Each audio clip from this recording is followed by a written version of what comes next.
Chapter 199. 183. You are not the only genius. As soon as Vincent Beau was sent away, Murin appeared 2 steps away from Amon, looking at him with a smile. Her pretty red lips were slightly pouting, and there seemed to be some anger in her smile. She was not holding an ivy staff, nor was she wearing a golden crown on her head.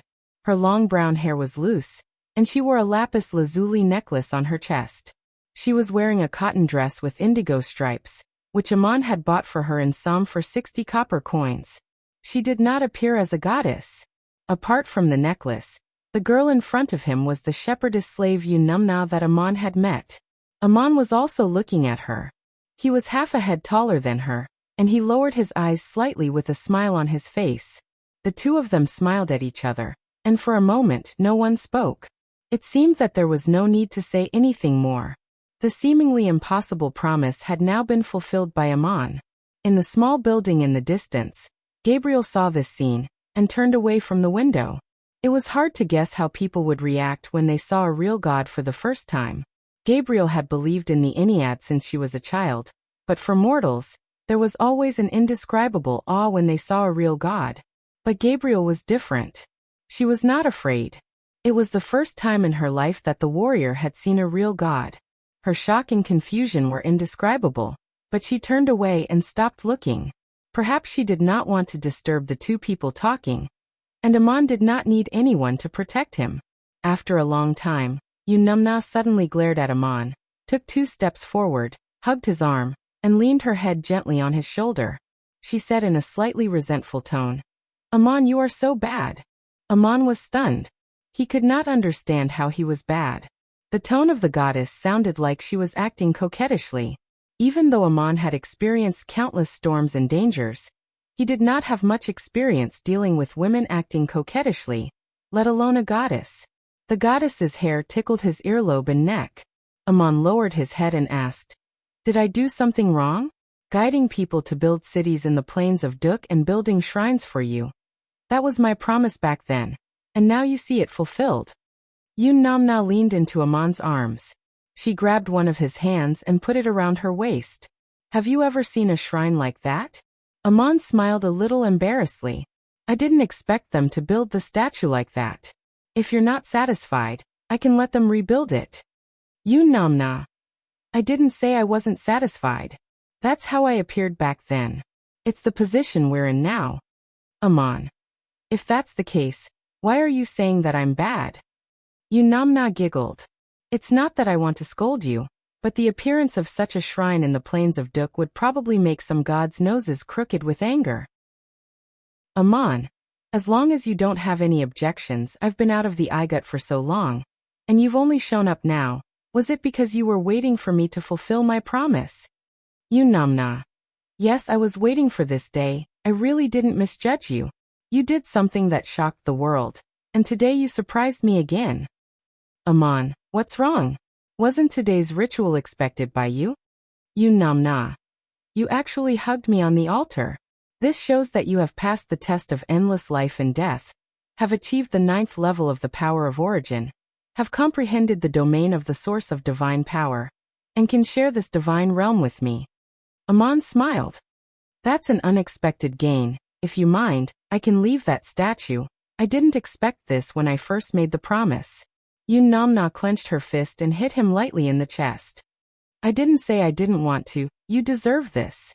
I've been trying to guide you. I didn't expect you to already accept guidance. Why didn't you tell me?" Amon. "You haven't seen me. How could I have told you?" Yunumna. "Which god did you receive guidance from? This must be approved by the main god of the divine clan. Could it be that you joined the Ennead? In any case, I'm very happy that you have joined the divine clan, and don't need to get the secret of becoming a god from me. But you still built a shrine for me and returned my divine realm. This is what I'm most grateful for, but I also feel that it's a bit of a pity." Amon asked, "What's a pity?" Yunumna raised her face in front of his chest and smiled playfully. "It's a pity that I wasn't the one who guided you and couldn't make you make a vow to me." Her face was so close that Amon could kiss her lips if he lowered his head, but he sighed softly and said, "Is the meaning of that kind of vow what you want? I've seen the Scorpion King and the Lion King, and the vow is still there, but Tiamat, who guided them to join the Anunnaki divine clan, has long since fallen.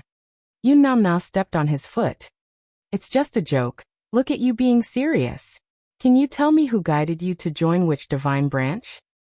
I don't want to force out your secrets, but if you are the emissary of the Ennead, your statue cannot appear here, because from today on, this is also your domain of the source of divine power. Amon replied, I'm not the emissary of the Ennead. To tell you the truth, I didn't join any divine clan. He was telling the truth, and Yun Namna could hear it. She stood up straight in surprise and looked at him. So what's going on? Did that cat tell you the secret? Batet fell because she violated the vow. Why would she do that? Amon showed a sad look and shook his head. She didn't fall because she violated the vow, she left to be free. As for the power of the origin, I comprehended it myself, and if there is any unknown secret that she once told me, it is the test of fate, the judgment of the end. Before Schrödinger left, he opened his spiritual imprint to me. Yun Namna, did you already know the origin of the cat beside me? Yun Namna lowered her head and said, I didn't notice the cat at first, and when I met you in Som, I didn't even know it was by your side. Later, Batet appeared to separate the Red Sea from Moses and the others, and only then did I know that she had been by your side. As far as I know, Batet was once the emissary of the Ennead who was closest to becoming a god, and I didn't expect her to leave just like that. Amon, are you very sad? Amon. I should probably be happy for her. It was a kind of relief, but I was really reluctant to part with her at the time. Yun Namna hugged Amon's arm again. It seems that it's not just me who is paying attention to you. You are actually able to comprehend the power of the origin on your own. And there are very few people like this in the history of the continent. The last one to comprehend the power of the origin on his own and become a god was Marduk. This time it was Amon's turn to be taken aback. Marduk.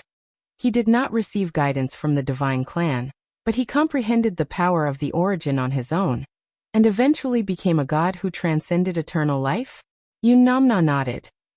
You are a rare genius, but not the only genius in the world, and the path you can take has been thought of by countless people over the millennia. But even if you understand this secret, it is difficult to train to the end of your limited life, and even if you do reach the end, it is difficult to pass the test of fate and the judgment of the end, and finally become a god who transcends eternal life. You have not done this yet, and before you, Marduk had done it. Amon asked puzzledly. In that case, why did he become one of the two main gods of the Anunnaki divine clan? Yun Namna blinked and looked at Amon meaningfully and said, You are not a true god yet, and you do not understand the world of the gods. And after achieving transcendence and eternal life, what is the meaning of your pursuit? Could it be the boundless emptiness and solitude that was eternal and indestructible? Without the backing of a divine clan, all gods would fall into this confusion. It was Ea, the god of wisdom in the Anunnaki divine clan, who received Marduk, and Ea was the one who received Marduk after he became a god, not the guide before he became a god, and Marduk eventually joined the Anunnaki divine clan. Such gods were often the most powerful, because of their relationship with the gods. Think of Enkidu. What would happen if he became a true god who transcended eternal life? Marduk was bound by very little by the oath, but he had great power, so he was able to become the main general in the War of the Gods. Later, he broke with Enlil and eventually split the Anunnaki divine realm into two, becoming another main god. Amon, it is not impossible for you to have such achievements. Everything you have done so far has exceeded my expectations. Amon spoke after a while. Do you want me to become another Marduk? Morin hugged his arm tighter. I've waited so long for you. You're unique. I want to protect you and wait for you to become a real god, who transcends eternal life. Then, I'll be your guide and let you join the divine clan. At that time, everything we have done today will have the greatest meaning, and the plains of Duk will become an eternal realm for you and me. Amon put his other hand on her shoulder. Yun Namna, you should know me. There is no way I will bow to Enlil, and I will never join his divine clan. Yun Namna. I know that your heart has long since broken with Enlil, but it doesn't matter. I can still receive you to join the Anunnaki divine clan. And if you are already a god, you only need to make a very simple oath. Maybe one day, you will break with the king of gods like Marduk did. But I know that you will not betray me, and that is enough. Amon asked in puzzlement. Why do I have to join the Anunnaki divine clan? Namna. You don't understand now, but when you truly become a god, you will know why? Your divine realm is in the plains of Duk, and joining the Anunnaki is probably the only choice. I know what the Scorpion King is thinking. He wants to become a true god and establish his own divine clan, but when the time comes, he will realize that it is too unrealistic.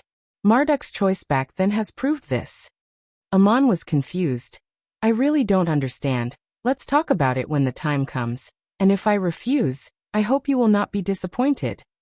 Namna resumed her smiling expression, and looked at Amon affectionately. You have not disappointed me. What I said today is not a request, but a wish to repay you. Let's talk about it when you become a god. Since you already understand what it means to be tested by fate and judged by the end of the world, and you have a divine realm, you should think about how to take that last step. Let me help you, okay? Amon. How do you want to help me? Namna pointed in the direction of the shrine. I heard what that man said to you just now. He wanted to guide you to think in another way. And although he did not shake your faith, what he said was quite interesting. You have achieved what you have today, and I am afraid it is not suitable for you to appear on earth like this. Amon smiled bitterly. It is a little inappropriate. People can't tell whether I am Amon or Ammonius. Can't tell whether I am a living person or a god standing on an altar. And every time I appear, it will be regarded as a miracle. Namna stretched out her finger and poked at his chest. In fact, you don't need to appear as you used to. The statue is your perception. And if necessary, you will understand what people want and want. If you want to walk on earth, you can do what I used to do. Remember, the shepherdess Namna you helped? Amon smiled and put his arm around her shoulder. You still are. Namna. You are really rare no matter who I am. You have never changed. You have more important things to do now. In order to successfully pass the final test, there must be a place where you can practice in peace, even if you will not be disturbed for hundreds of years, absorbing the endless power in the divine realm, and waiting for the final test to come. Amon. A place like Eru? Namna. The gods of the Anunnaki have their own divine palaces on earth. I will open the Murin divine palace on the Saya plateau for you, and when you need to practice, you can go there. Amon smiled. I don't want to occupy your divine palace, and I also have my own disciples who need guidance, but I want to see what that so-called divine palace looks like, and then guide my disciples to build one of their own. Inanna blinked her eyes. That's not easy. If you want to, you can give it a try. Can I make a request? Amon. Go ahead. Namna. You can enter and exit my divine palace at will, and if you build your own divine palace in the future, when I want to find you, I can also come and go at any time. Amon simply replied. No problem, building a divine palace is just my idea. I am afraid I will need your guidance and help. Do you want to take me to your Murin divine palace now? Namna. If you like, you can also call it Namna's Rose Garden. But there is one more thing you have promised, and so far you have not fulfilled it. Moses and the others have not returned here. They are still lingering on the way. Amon thought for a moment. It was Marduk's conditions that stopped them. I let them choose for themselves. This is the last test before they return home. But I want to tell you, even if they return to Salem, they will no longer believe in Murin. Namna's expression became a little resentful again. I know very well what the people of the world think. It doesn't matter whether they believe in me or not. My divine palace has been completed in the city of Salem. But this is a bet between me and Enlil. And Enlil is, after all, the main god of this divine realm. And since an agreement has been made, I must abide by it. Amon asked. What agreement did you make with Enlil? Namna replied. After the Great Flood, I wanted to restore the realm of the source of divine power, and I had to go out of Enlil's divine realm to find the descendants of Duk. Enlil made 2 bets with me. The first was that there would be such a person, not bewitched by my beauty, and not eating all the bread in my hand, who would come to Enlil to redeem what I had lost, and not turn the redemption into a robbery or a renunciation of his promise. It was you who helped me win the bet in Somme. Amon. What about the other bet? Yun Namna replied faintly. If the descendants of Duk were to really return home, they would have to go through many hardships, and that would be driven by a strong desire. The one who would lead them to the plains of Duk must have the strongest courage and the strongest will. The final test of the gods is a price and a sacrifice, to be able to distinguish between one's own selfish desires and ideals. And if this person is willing to give up his own desires in order to fulfill his wish, then Enril will let the people of Duk return home safely. Amon frowned and said, Can you be more clear?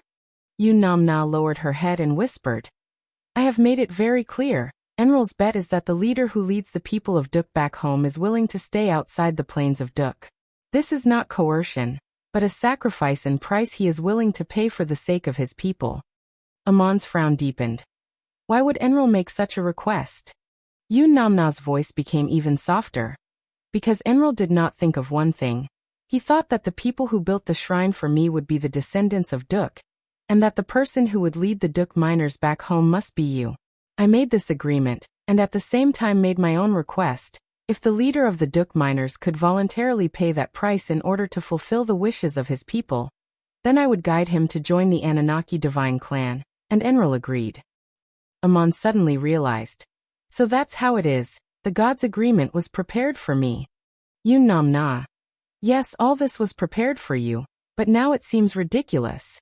The person who built the shrine for me is not a descendant of Duk, and the person who will lead the Duk miners back home is not you. The gods' agreement points to Moses. Amon gently released the arm around Yun Namna and said in a deep voice, This is the agreement between you and Enril. Neither I nor Moses has any agreement with Enril. There is no need to abide by anything. Chapter 200. 184. My sins. Amon looked at Yun Namna for a long time, and finally sighed. You have never forced me to do anything, and I can't blame you. I will tell this news to Moses, and let him decide for himself. But I will only tell him the situation he is facing, not for him to submit to Enril. And I will not even say that this is Enril's test. Yun Namna. If he voluntarily stays outside the plains of Duk and watches his people return home, so that the miners of Duk can be freed from the fate of being sinners, this agreement will also be valid for Moses, and I will guide him to join the Anunnaki divine clan. But this can only be told to Moses afterwards, and let him make a choice first. Amon narrowed his eyes and said, Maybe Moses will make a different choice, and there should be a conclusion to this matter. I will go find Moses now and see how he and his people are doing, and then go to Yun Namna's rose garden. But I am not doing this for Enril. In fact, I am already an enemy of Enril, and sooner or later there will be a battle between Salem and Enril in the north. On the day of the summoning ceremony for Murin and Ammonius in Salem, Amon quietly left Salem, and Link controlled the shuttle to take Gabriel with him, setting off towards the southeast corner of the plains of Duk. 2 days later, they crossed the wilderness, bypassed the city of Marduk built by Usser, and arrived at the place where Moses and the others were staying. While Amon was looking for Moses, far away on the other side of the Saya Desert, in the governor's mansion of the Cape States, Aristotle, who had been a senior advisor for many years, formally bid farewell to Roddick, and he would take a ship to sea and return to his hometown of the Kingdom of Hellas. Roddick held a banquet to bless Aristotle. After the banquet, he invited the sage to his private study. The two had a long private talk. Roddick sighed. Sir, you have been by my side for a long time. Thanks to your guidance and teachings, I can face so many things that have happened. Aristotle. You have to believe in your own wisdom and ability. It is these that have allowed you to survive many trials in the world. I've been by your side for 10 years and followed you to many places, searching for problems worth thinking about. It's time for me to return. My teacher is still waiting for me in the distance. Roddick asked, Sir, what have you been thinking and searching for in the past 10 years that you've been away from your hometown? Aristotle replied, I'm looking for the source of divinity and thinking about what gods are. I've been to shrines all over the continent, looking at all kinds of gods on the altars, and observing how people offer sacrifices, worship, and pray. I've also experienced the war on the continent, where people fought in the name of gods, and experienced the divine reform of the empire of Igut. I've seen the changes of the gods in the shrines with my own eyes. Today, it's finally time for me to leave. Roddick asked again. Did you come to any conclusions, sir? Aristotle. It can't be said to be a conclusion, it's just the result of thinking. Remember last month? A man named Vincent Bo came to visit me and talked about the samadhi of feeling and seeing, not feeling and seeing, and not feeling and seeing. It was very interesting and had something in common with my thinking. Roddick. I don't understand what you mean. Can you explain it clearly? Aristotle. I've been thinking about the source of divinity in metaphysics, looking for the way things exist. There may be three kinds of it. One can be felt and destroyed, another can be felt but not destroyed, and the third cannot be felt or destroyed but it exists. Roddick asked, what is that? Aristotle replied, the rational soul of human beings and gods. Roddick was puzzled. The rational soul is in our hearts, why can't we feel it? Who is regarded as a god depends on faith, why can't it be destroyed? Aristotle smiled. Using words to describe it is always biased, you need to experience it yourself. People may lose their rationality, but the rational soul doesn't not exist just because you don't have it. You may believe in gods or not, and the statues on the altars may be destroyed, but the divinity is in the rational soul. I've traveled around the continent, entered various shrines, and seen people worship various gods. Why are the gods on the altars called gods? Since ancient times, all kinds of gods have been worshipped on the altars, and the real divinity doesn't even lie in the gods themselves that people see. God is pure thought, and the reality of thought is life, and the eternal continuity is God. Sometimes it's people themselves who create gods that don't exist, seeking to prove the part of life that is close to God. This is a difficult concept to understand. Roddick rubbed his chin for a long time, then said with a bitter smile, it's really difficult to understand, I need to think about it. But a few days ago, I received a letter from a god, and you and I both know this god. You even saved him. Aristotle asked curiously, which god is this? Is it the one you Igut people believe in? Why don't I remember? Roddick reminded. Do you remember that child? In front of the shrine, a priest almost cut off a finger in the name of a god. Aristotle. Supreme General Amon? Roddick nodded. Yes, that's him. Now in the ruins of the town of Duk, someone has built a city. There is a shrine in the city, the statue of Amon holding Murin. The people there call him Ammonius. Do you think it's interesting? Amon almost had his finger cut off in front of the shrine of Murin. Aristotle smiled and said, this is a very good annotation for my thoughts just now. Why would Amon stand on the altar with Murin in his arms? People understand the gods they expect in their own way. The Amon we know is not eternal. He was in the same place, and even almost had his finger cut off because of Murin's oracle. If that scene really happened, would there still be today? Then what is the so-called eternal? It is a kind of perfection in faith, transcending him and reflecting on him, like the reflection of the starry sky on the surface of the water. Before I left my hometown, my teacher asked me to find the ideal country in people's minds. The ideal country should be in a place that we can't perceive and can't destroy. Roddick asked. Is this the answer you came up with after 10 years of observation and thinking? Aristotle replied. This is just a way of answering. What I can say with words is not the eternal answer. If I take it as the answer and make the gods my own will, I may create the gods in the name of man, which will cover up the glory of divinity. After this, thinking about eternity becomes a creed of the world. All this will become my sin. The conversation between the two of them was a little abstruse. If someone was listening to them, they would simply be confused. Even Roddick did not understand what they were talking about. Amon did write a letter to Roddick, and sent an envoy to the Cape States, asking the governor to send someone to deliver it to the pharaohs of Igut. In the letter, he mentioned that the supreme warrior Gabriel had challenged him to a duel in order to fulfill the imperial order. Gabriel was defeated in the duel, and became a prisoner of war, and Amon proposed a condition to ransom the supreme warrior. Roddick didn't care much, and opened the letter to read it. At that time, he was so frightened that he kicked over the table in front of him. He hurriedly ordered several of his trusted mages to restore the letter to its original form, pretending that he had never read it, and sent someone to send it to the capital. After reading the letter, Pharaoh of Merneptah's face was gloomy. He retreated into the inner hall without saying a word, and then drove all the servants and maids out. He closed the door and flew into a rage, smashing everything around him that could be broken. He roared, "Aman, I will not let you go. The gods will not forgive you either." When he was tired of roaring and looked at the smashed things all over the floor, he felt a little ridiculous. Why would the mighty pharaoh of the empire of Igut be so furious over a supreme general? The gods had not forgiven Aman in the first place. Even if Aman had not written this letter, Seth would have sent down an oracle for the empire of Igut to hunt him down. After calming down, Merneptah was surprised to find that he had not destroyed the letter in his rage, so he ordered someone to send it to the shrine for safekeeping. This was the most evil evidence of Aman's crimes.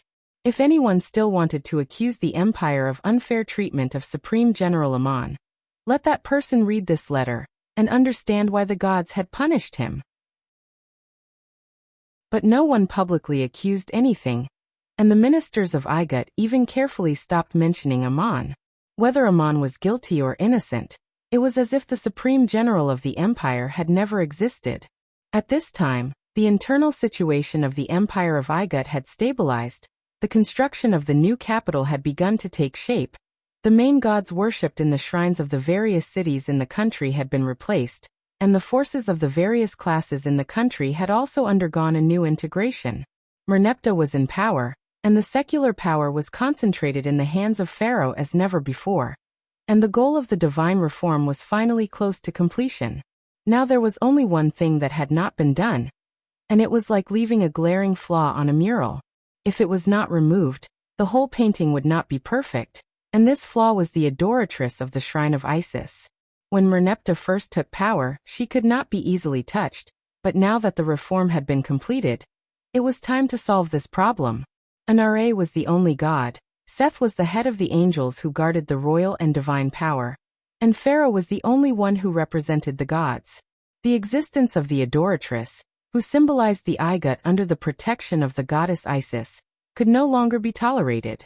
The adoratress of Isis was a title passed down from generation to generation, and it did not specifically refer to a specific person, but in reality, it was now Lady Maria. Maria had great prestige and influence, and Merneptah had to use this prestige and influence to change the original status of the adoratress, which required the cooperation of Maria herself, and the ingenious use of the will of the gods in order for everything to be carried out perfectly.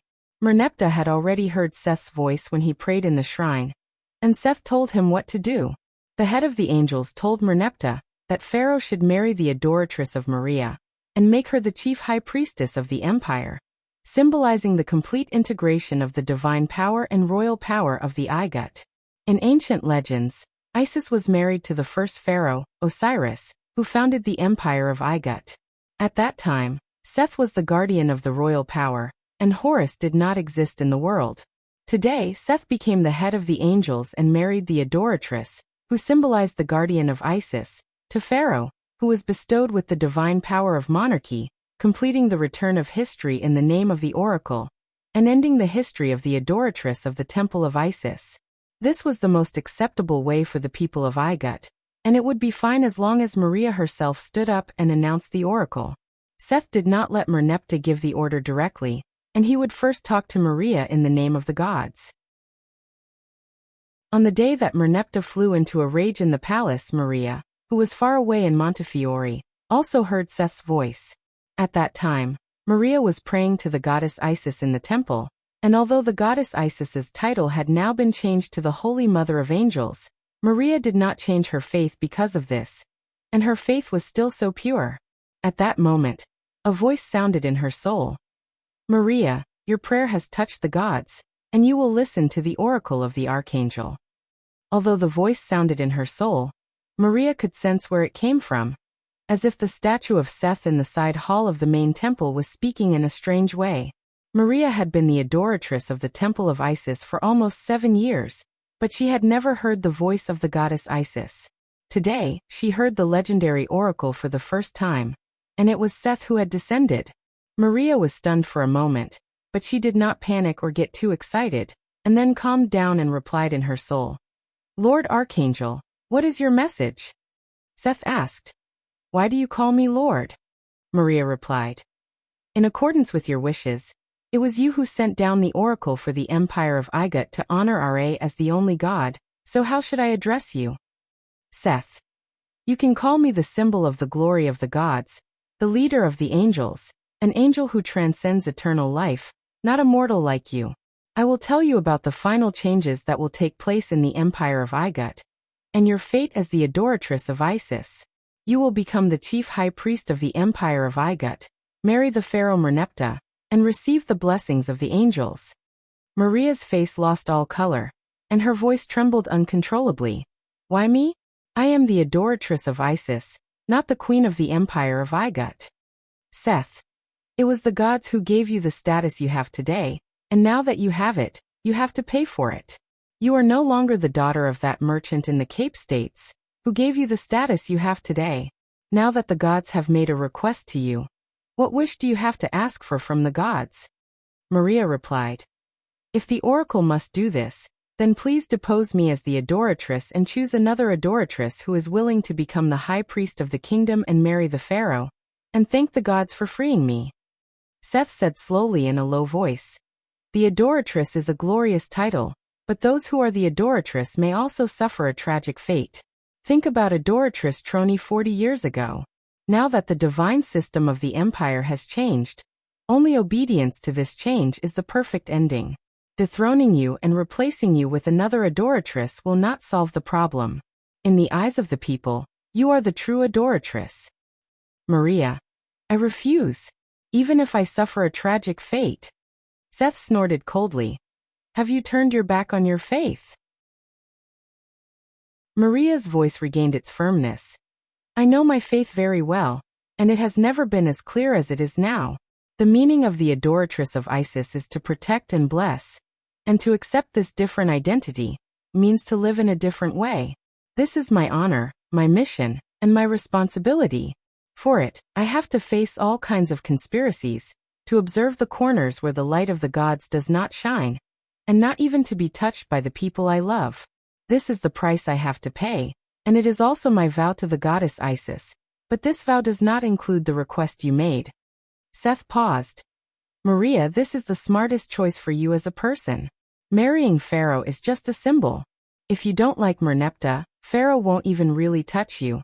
And you can also choose the lover you like. You just have to agree to this condition. This is the oracle of the gods, and it is also the need of the Empire of Igut. Maria asked in response. Seth, you have replaced Horus's position and become the head of the angels. In order to steal the glory of Isis, you actually want the adoratress of Isis to cooperate. Don't you think this request is ridiculous? Seth's voice was angry. How dare you speak to me like this? Maria, I did not send the oracle because of you, but because of your identity as the adoratress. In fact, I can also speak to you in the voice of Isis, but as an eternal angel, I want to tell you that the goddess Isis is long gone, and you are the most ridiculous person in the world. Maria's shoulders moved as if she was trembling, but she replied with words that surprised Seth. Even if the goddess Isis makes such a request, I will refuse, because that is not what I protect and bless. It is the gods who have turned their backs on themselves. I have never heard the voice of the goddess Isis, but that does not prevent me from accepting the guidance of the light in my heart, whether she is present or not, whether you speak or not. Hearing your voice, I seem to see your fall. The God in my heart, and the God on the altar will no longer be you. But the faith that guides me will remain. Seth was silent, and the oppressive atmosphere in the shrine was suffocating. When he spoke again, there was no anger in his voice, and he just said coldly, I am only here today to tell you about the oracle that will come, not to ask you to agree. 3 months later, all the city-states of the Empire of Igut will send down oracles, and the adoratress, Maria, will marry Pharaoh according to the guidance of the gods and become the chief high priest of the empire, symbolizing the final fusion of the divine power and royal power of the upper and lower Igut. Chapter 201. In the end, I didn't give Han Fei the address. Instead, I forced him to record the conversation and save it to 3 format. Then, I sent it to my email. After receiving the message, I couldn't work anymore. At 3 o'clock in the afternoon, I hurriedly took my laptop and returned to my room. I opened it as fast as I could, entered, and clicked. After a series of buzzing sounds, Zhuo Bufan's voice sounded first. Han Fei, do you have any news today? My heart skipped a beat. His voice made my heart throb. Zhuo Bufan rarely said hello on the phone. He always spoke directly. His voice was soft and mellow. It was indescribably pleasant to the ears. Then it was Han Fei's lazy voice. Even if I have news, why should I tell you? Zhuo Bufan paused, and then his voice stirred. Han Fei, did you see Xiaonua? Or do you know where she is? Zhuo Bufan was really smart. With just one sentence he could tell. Why should I tell you? I clutched my chest. Han Fei, if he wants to know, just tell him.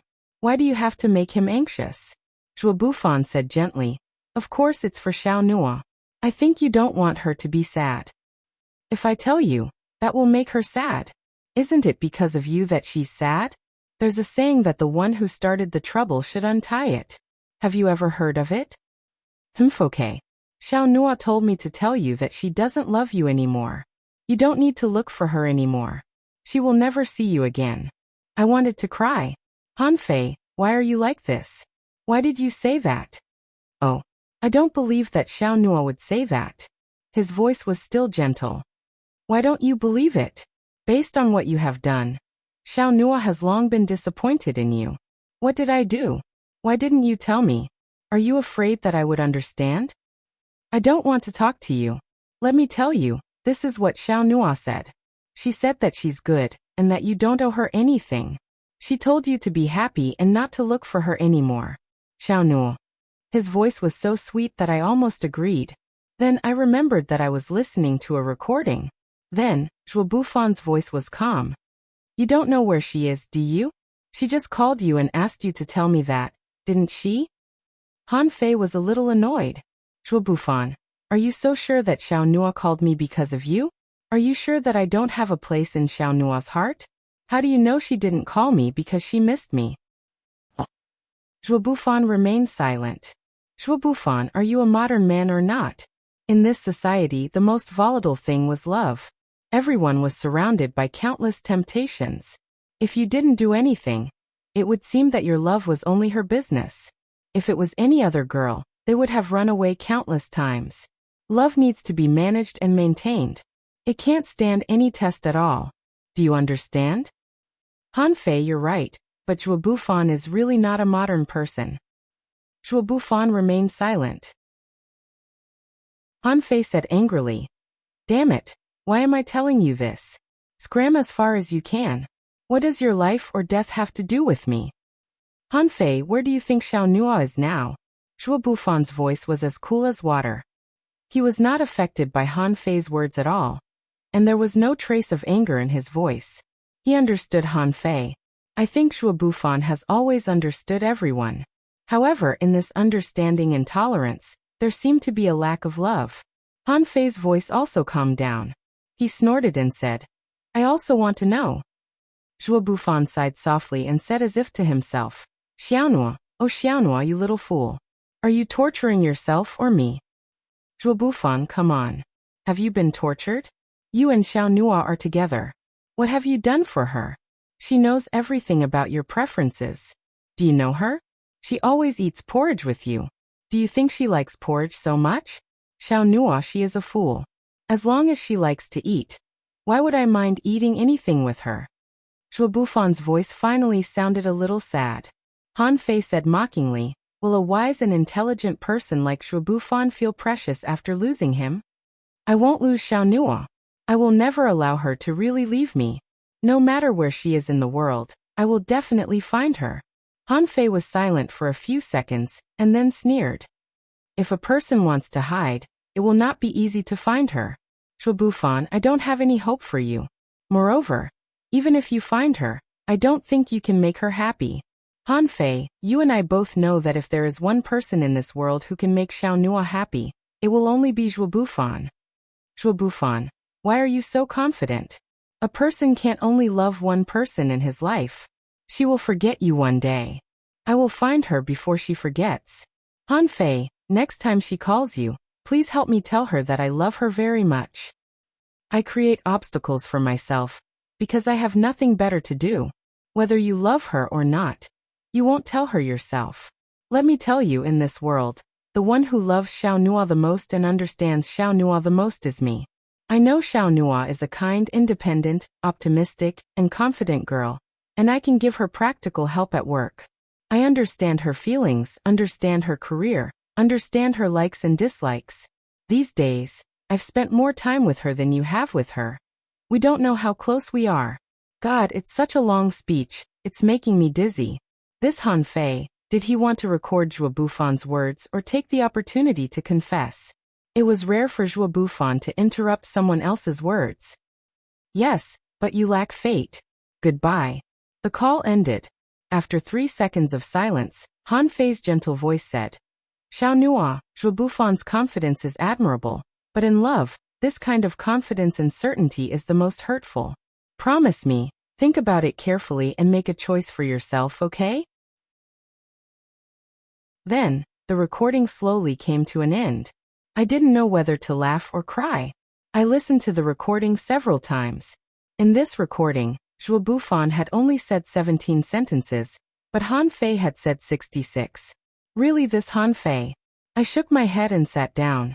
Only then did I realize that I had been standing for a long time.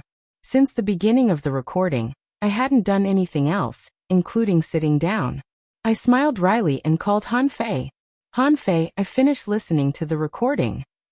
Han Fei said with a smile, Are you going to give me a good evaluation? Are you going to take advantage of the situation? Or are you going to take advantage of the situation? I only know that I have to fight for what I want.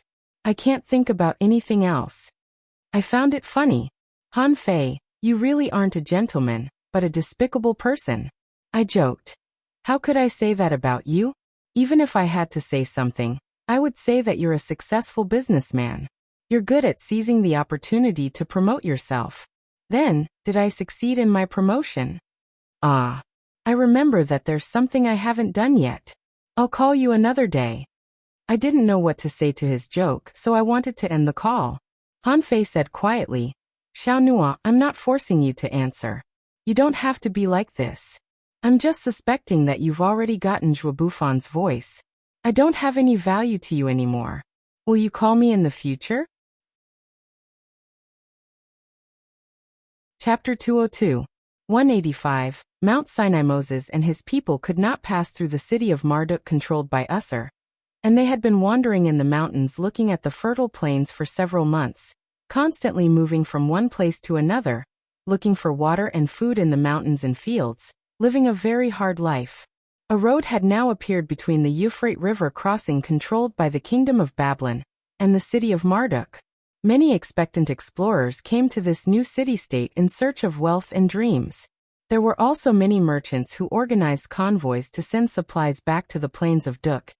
And although the journey was difficult and dangerous, it was very profitable. The plains of Duk was like a new unknown world given by the gods, full of challenges and opportunities, and people came here in search of hope. At some point, there was a legend that a wanderer with nothing could even own a city in the plains of Duk, gaining wealth comparable to that of a king, and possibly receiving the blessings of the gods in the future.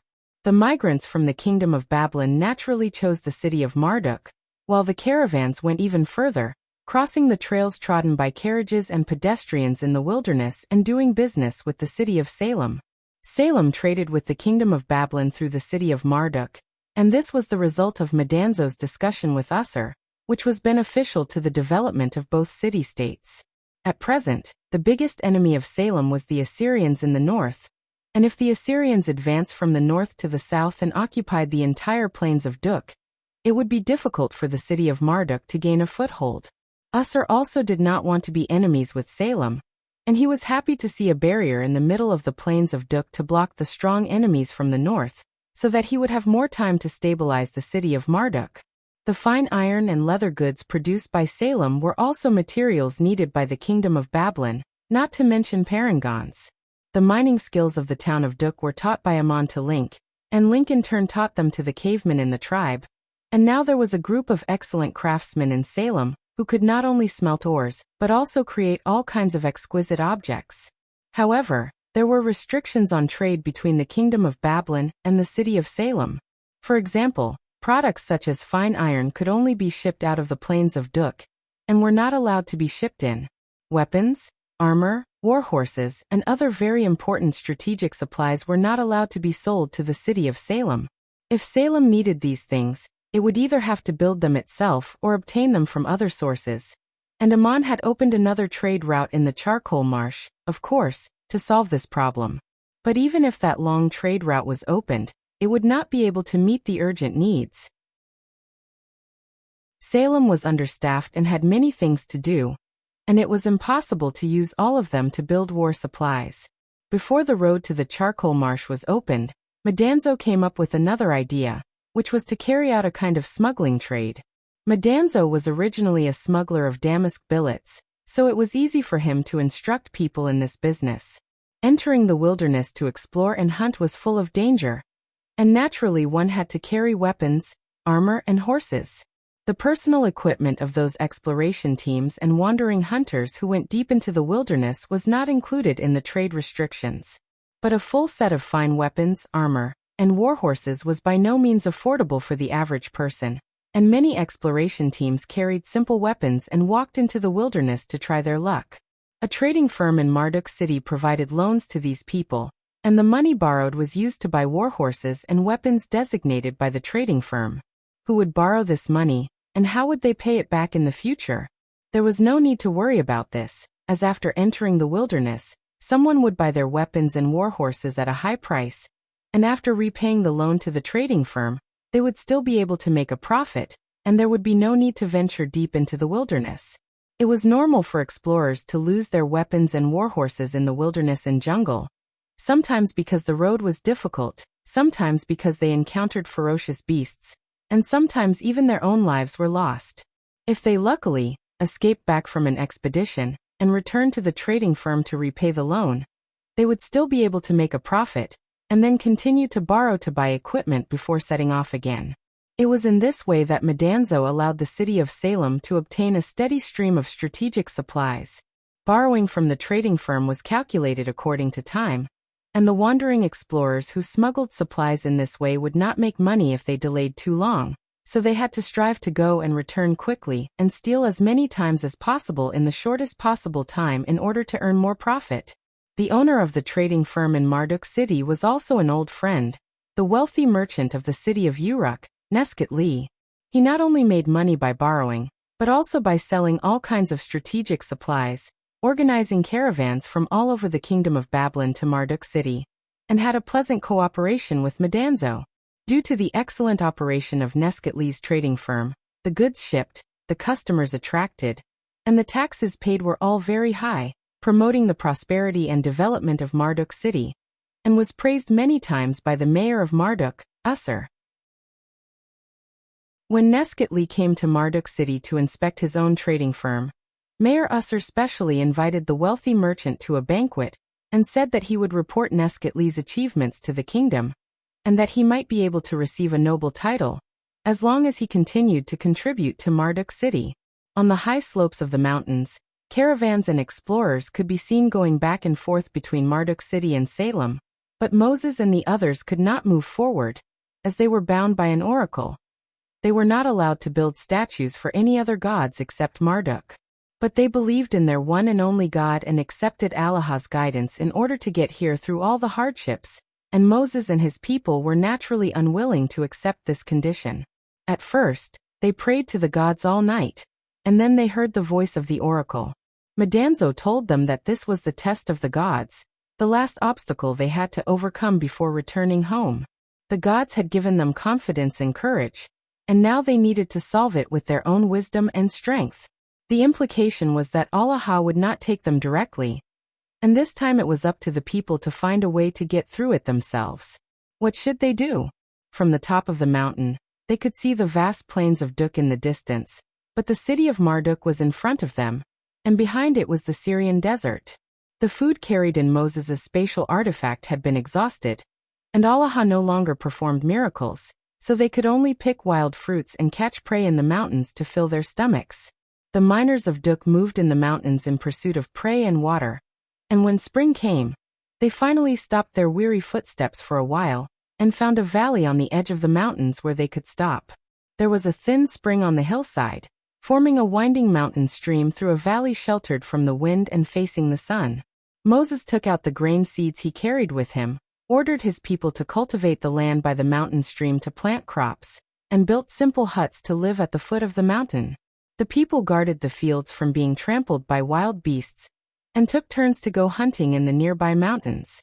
The seeds had just sprouted, and there was still a long time before the harvest, and every day they had to go to the mountain stream to fetch water for irrigation and go into the mountains to hunt for food, so life was very difficult. Suffering was secondary. The most torturous thing was the feeling of not seeing hope.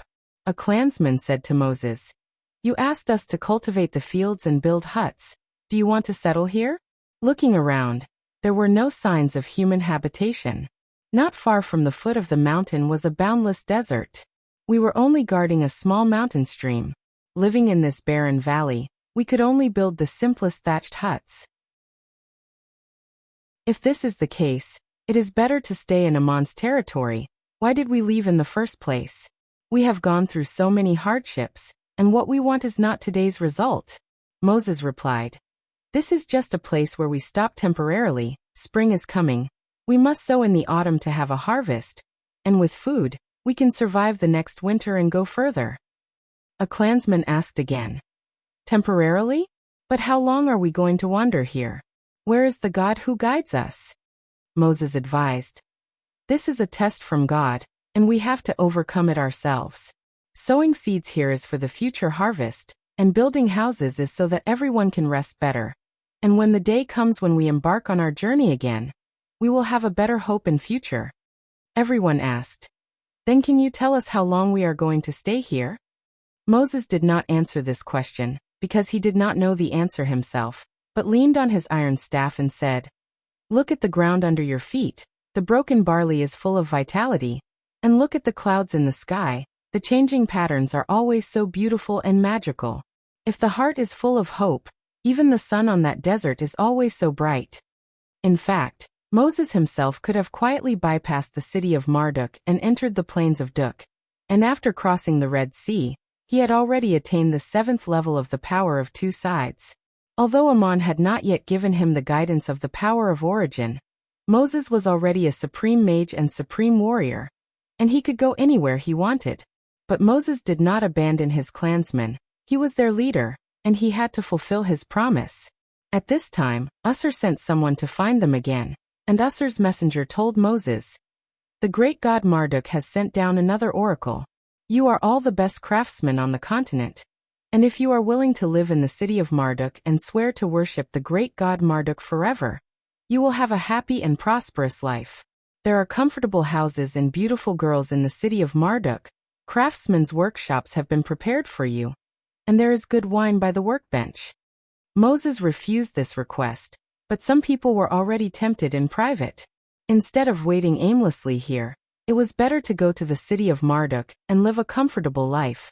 It was just that it was difficult to face the guidance of Allah like this, but the God had already said that they needed to find a way to get through the difficulties on their own. In that case, could they also accept Usur's conditions? If they gave up persevering, the benefits were right in front of them, and they had suffered enough for a long time. Moses was aware of the thoughts of many of his clansmen, and he was also trying to get out of the predicament. He sent the 12 judges to climb the various high slopes near the plains of Duk to observe the terrain, and check if there were secret passages to pass through, and then return to the station to discuss countermeasures. After the 12 judges left, Moses climbed alone to the highest mountain next to the station, called Mount Sinai. Moses prayed on the top of Mount Sinai for 3 days and 3 nights, calling in his heart, "Allah, my one and only God, please give us true guidance. I do not ask you to move the mountains and fill the seas so that we can reach our homeland directly. I just want you to show us the right faith so that we will not get lost in the journey." 3 days passed and Mount Sinai was silent. Moses was worried about the situation of his clansmen, and was finally ready to go back, so he stood up with a long sigh. He was about to go down the mountain with his iron staff when he suddenly heard Allah's voice again. Moses, you could have passed through the city of Marduk long ago. Why are you still here? Moses hurriedly turned and knelt down, prostrating himself to the invisible God in the void. My God, you have finally spoken. Marduk sent down an oracle and made us swear that we would not build statues for any god other than him. And this oath has stopped our clansmen in their tracks. Allah asked in return, did I ask you to build a statue for me? If you really wanted to build a statue for me, what would it look like? Moses froze, and it took a long time before he suddenly understood. I understand what you mean. Not building a statue does not shake our faith. Allah asked again. Then why haven't you led your clansmen into the plains of Duk yet? Marduk is not an obstacle. Moses sighed. But the clansmen don't understand this, and even I am not sure. It would be disrespectful to you to agree to such a condition. And the clansmen are afraid of losing the guidance of God, and even of your revenge. My God, are you really unwilling to show your face to your people, and not want us to build a statue for you? Allah replied, yes, I just gave you a promise to strengthen your faith in your hearts. And you do not need and will not be allowed to build a statue for me. If you ever see my face, it is also a secret that you must keep strictly, because from the beginning, I have made such an agreement with my clansmen. Today these agreements will be made clear, and you will bring them back to announce them. Moses nodded quickly and said, okay, please make an agreement with me and my clansmen. Allah said solemnly, you must not have any other gods but me, otherwise you will lose my guidance. That is the first agreement. You must not build a tangible statue for God.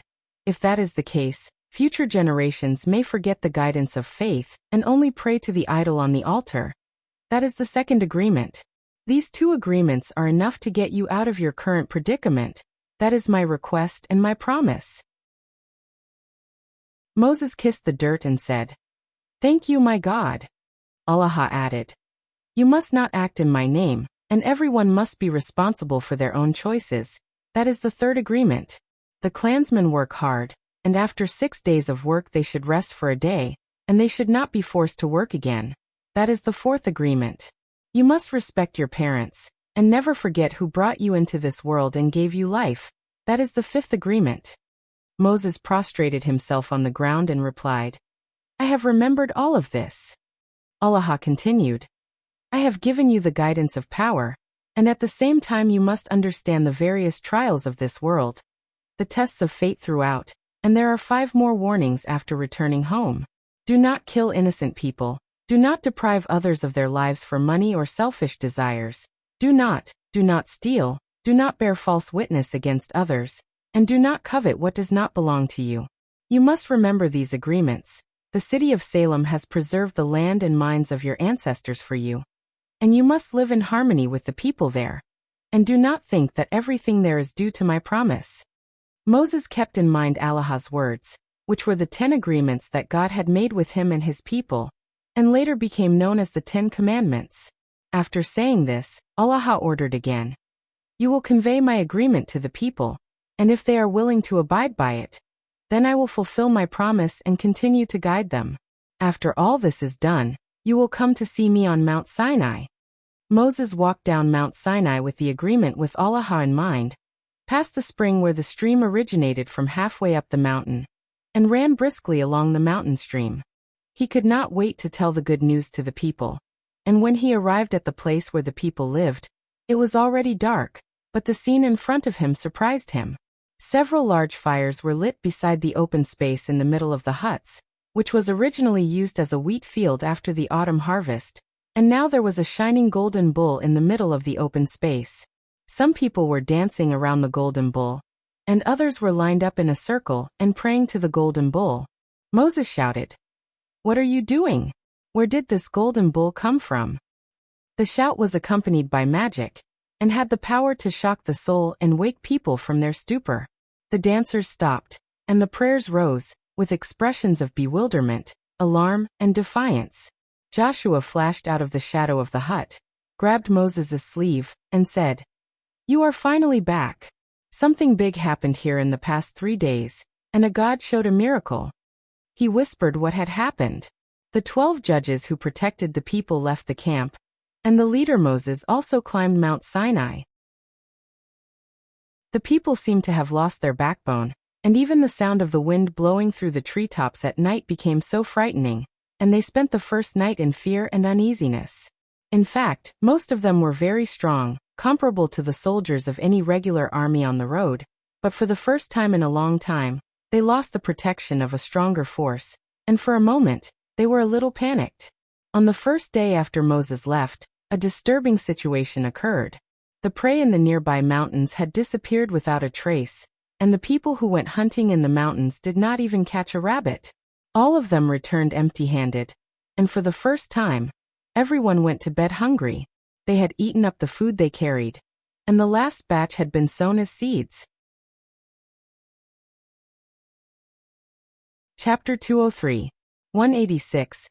The face of the gods. For a moment the people did not know how to answer, and a child's voice cried out, "We have one God, and we have accepted his guidance. Please do not come to shake our faith."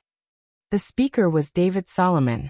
The voice of Bakri sneered, "What has that God given you, food, hope, or protection? Since that is the case, why do you suffer through this long night in hunger and cold? I can give you what he can give, and I can give what he cannot. As long as you worship me as a god, and make an oath to sacrifice to me." David replied, "We don't need you, please leave." But then another shouted, "Bakri, what makes you say such a thing? Please prove yourself." The voice of Bakri replied, "Then I will prove it to you, and then I will wait for your reply. Everyone is hungry, isn't it? After dawn, the dew on the blades of grass will become a delicacy. This is a miracle I have bestowed upon you." The next morning, when they came out of the hut, they were surprised to find that the dew on the blades of grass had fallen to the ground, turning into many small frost-like balls. Someone picked it up and put it in his mouth to taste, and it tasted like a delicious snack. "What is this?" There was a lot of discussion. No one had ever seen such a thing, but it was indeed edible and delicious. The dew turned into a snack, neither too much nor too little, just enough for everyone in the camp to eat their fill for the day. It was rare that people could get delicious food without working or hunting, like a drowning man grasping at a life-saving straw in despair. The people did not sleep well that night, all waiting to see if the voice of the god would appear again. Late at night, the voice of Bakri sounded again. "Miners of Duk, I give you food and hope, and when the sun rises tomorrow, the dew on the blades of grass will still turn into a delicacy.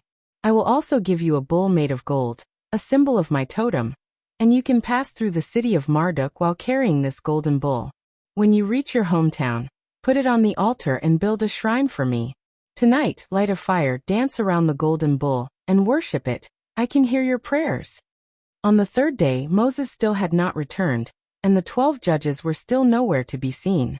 Some people were discussing whether Moses and the 12 judges had left on their own after receiving the power bestowed by Allah. But he left the other clansmen here. The dew drops on the leaves of the grass turned into small frost-like snacks that tasted delicious. In the middle of the open space between the thatched cottages, a shining little golden cow appeared. It took 2 strong miners to lift it. Even this much gold was a fortune, not to mention that it was the idol of God, a miracle performed by Barker. Joshua, David, and the others persuaded everyone to reject the temptation, but more people were tempted. Since Bakri could give the food and blessings that Allah could give, why not worship this god? What's more, Allah no longer helped them pass through Marduk city, and everything needed to be figured out by the clansmen themselves, so this was also one of the ways. The people gathered together to discuss, and if Moses and the 12 judges did not return, everyone would follow Bakri's instructions. That night, the people who had eaten their fill and rested for a day came to the open space of the wheat field. Some lit a fire, and began to dance around the golden cow, while others knelt in a circle and prayed to the golden cow. If they had been to Link's caveman tribe a few years ago and seen how the cavemen danced in front of the big cave with a fire, they would have found that this scene was very similar to a spontaneous primitive tribal religious ritual. If Amon had been here, He would have also discovered that this was also a ritual to summon the gods to descend, allowing Bakri's incarnation to attach to the golden cow. But the ritual was not completed, because Moses rushed back and awakened the clansmen with a shout, interrupting what everyone was doing. When Joshua finished telling the story, Moses stepped forward angrily, swung his cane and smashed the golden cow into pieces, and shouted at the crowd, "Have you forgotten your faith? Have you forgotten the one God? Have you forgotten who guided us through so many hardships? This is a betrayal, a disgrace." Some lowered their heads in shame, while others argued in a low voice, "Bakri gave us food so that we would not starve. We should thank all those who helped us in our predicament." Moses shouted, "If that's the case, what did Allah give you? The gods do not ask for your gratitude, they only want you to see the faith in your hearts. You just ate for 2 days, and you forgot everything? Food without work, is this the guidance you are looking forward to? Can we and our children and grandchildren always pick dew from the grass to fill our stomachs? We did not give up hope in the face of so many hardships and threats. Did we change our faith just because of a few days of food and the temptation of a golden cow? Shouldn't we be ashamed of this? The evil god Bakri gave you food, but don't forget, Allah also showed such miracles and gave you more. Do you understand the meaning of the one God? The prey in the mountains disappeared for no reason, and I just sensed that someone cast a spell to drive away the aura left by the living beings nearby. The so-called evil god who gave you food is the one who took it away, and yet you dance and worship him, betraying your own perseverance. How can you receive the true guidance of the light by doing this?" Seeing that Moses had returned, many people already felt ashamed and regretful, and when they came back to their senses, they felt a little dazed these 2 days, as if they had been bewitched by something. When Moses told the people that someone had cast a spell to drive away the aura of the living beings nearby, it dawned on everyone that Bakri had deliberately made everyone hungry before showing a miracle, and fortunately Moses returned in time. Another person muttered in a low voice, "But Bakri said that we could cross Marduk city by carrying that golden cow, and now that you have broken the golden cow, what else can we do?" Moses's anger had not subsided, and he said, "I accept the guidance of God to tell everyone how to return home and protect our faith. God has never asked us to do anything, but today it is time to make an agreement, and I have brought back the 10 agreements between God and our people. This is God's promise and God's help. So melt the fragments of this golden cow into a golden plate, and inscribe the agreement with God on the golden plate. God has given me a tent, and we will use it to place the golden plate inscribed with the agreement." Moses waved his iron staff, and a luxurious tent appeared in the middle of the open space. It was the golden tent that the Lion King had used to entertain Ammon, and Ammon had used to entertain Goliath, Celia, and the others. He cast magic to melt and condense the fragments of the golden cow into a golden plate, on which appeared the 10 agreements Allah had made with his people on Mount Sinai, and he asked Joshua to read them aloud in front of everyone. The people who had come to their senses again prostrated themselves towards the golden plate in the tent, expressing their gratitude to Allah, and at the same time repenting for their actions just now. Ammon controlled the crystal shuttle, and watched this scene with Medanzo, Link, and Gabriel from the clouds. Medanzo curled his lips and said, "Ammonius, guess what I thought of? The child whose parents have worked so hard to raise almost called someone else father and mother over a piece of candy." Gabriel interrupted, "If that's the case, I'm afraid the parents are also responsible, but such children are really unlikable, and your analogy may not be very appropriate." Ammon said lightly, "It's not appropriate, they still don't know what faith is, but they have experienced too much suffering for too long, and people are most easily lost in despair. Today I have made an agreement, and it is their own choice whether to abide by it or not. I only give my own promise. Moses is a very good leader and guide." Link said, "We have just cleared the traces of magic in the surroundings, and the frightened prey has returned. This Bakri's technique is very clever. Ammonius, have you heard of him?" Ammon frowned and said, "I've never heard of such a god. Have you heard of him?" Medanzo slapped his forehead. "I've vaguely heard of him once, when Aesop was telling a story. There is an empire of Bos far east of the continent, and the people there seem to believe in a god called Bakri. But the empire of Boz is far away from Assyria and Babylon, and has hardly had any dealings with this place for hundreds of years, so people know very little about it. Aman wondered. Why would a god believed in by a distant empire appear here? Not far ahead is the city of Marduk, and he can actually promise to pass by carrying the totem that symbolizes him. Gabriel suddenly said. The Duk miners who accept the guidance of Allah will go to the city of Salem, which believes in Ammonius. This sentence made Aman suddenly realize, and he nodded repeatedly and said, So that's how it is really possible. Even if Bakri is not another incarnation of Marduk, the relationship between the two gods is by no means simple. What did Aman think of? He thought of himself. Was the Allah that the Duk miners believed in the same as the Ammonius that the people of Salem believed in? This question was not easy to answer. There must be a difference between the two. But they were all different identities of Aman, and only Aman himself could clearly understand the relationship. Marduk was also a remarkable genius who did not accept the guidance of the divine clan back then. Just like Aman today, he explored the path of the origin power on his own, and went further than Aman today, not only becoming a true god who transcended eternal life, but also becoming one of the two main gods after joining the Anunnaki divine clan. Since Aman could incarnate as Ammonius and Allah, then why couldn't Marduk, whose achievements far surpassed his, incarnate as god Marduk and Bakri at the same time? Judging from what happened today, there must be a special relationship between Marduk and Bakri, and it was likely that they were different identities of the same god. If this was the case, this great god Marduk was very interesting. He gave the Duk miners a very special test and temptation, and only a god could use such ingenious means. The miners of Duk, the descendants of the sinners in the War of the Gods, and the natives of the plains of Duk, had now become the touchstone of the various gods.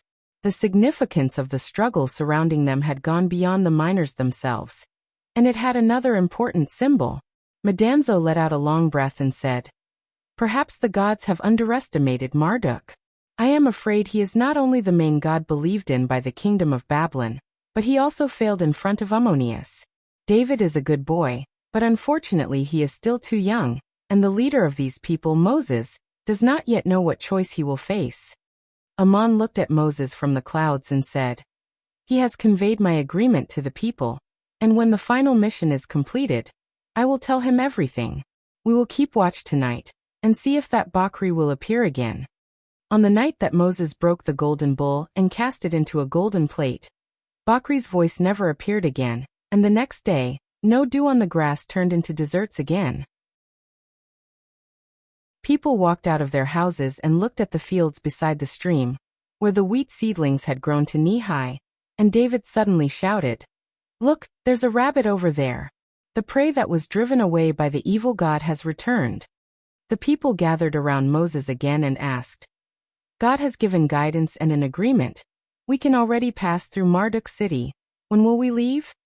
Moses pointed to the wheat and said, When the 12 judges return, and after the autumn harvest, we will be ready to leave. Do you see the hope of sowing? Pray to God with me. The 12 judges returned one after another, and the news they brought was mixed.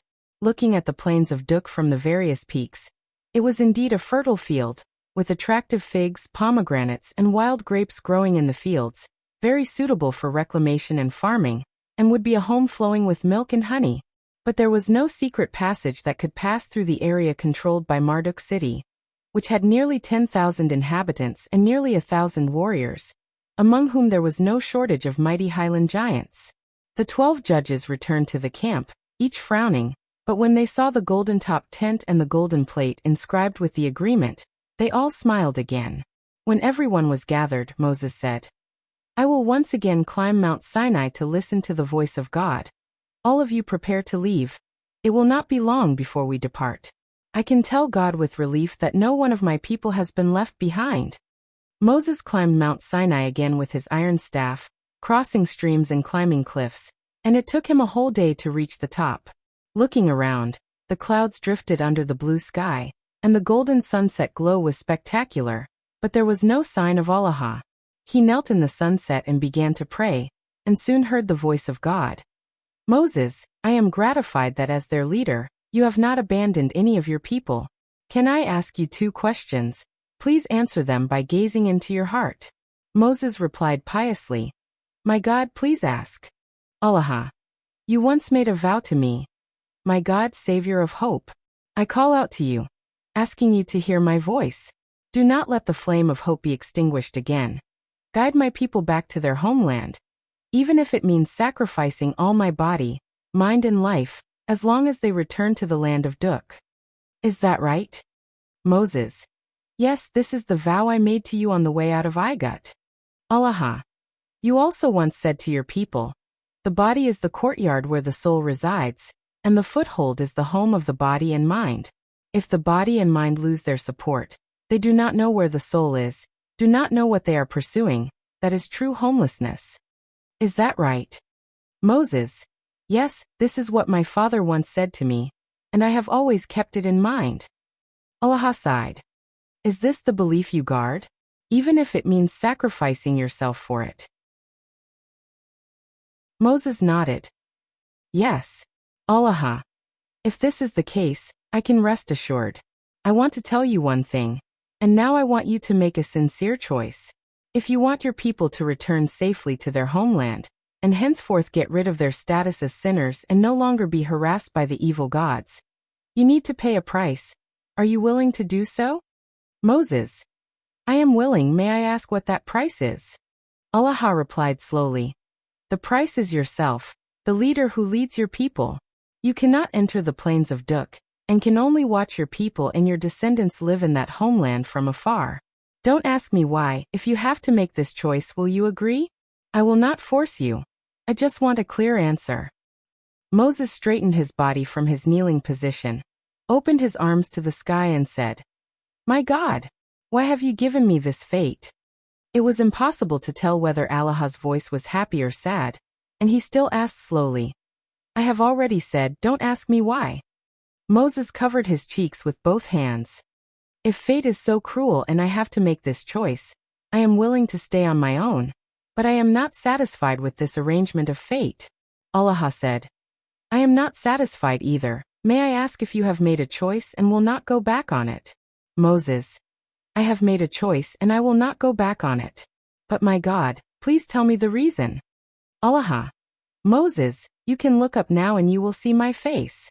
Moses released his hands from his cheeks and raised his tear-stained eyes, but he froze and said in amazement, You? Why is it you? Ammon finally showed up and stood in front of Moses, pointing to the iron staff by his hand and saying, The staff I gave you, you should be more than familiar with it. When you were in the empire of Igut, didn't you hear what weapon Supreme General Ammon used on the battlefield? Moses. It's a branch, I should have thought of it. Ammon laughed. It doesn't matter if you thought of it or not.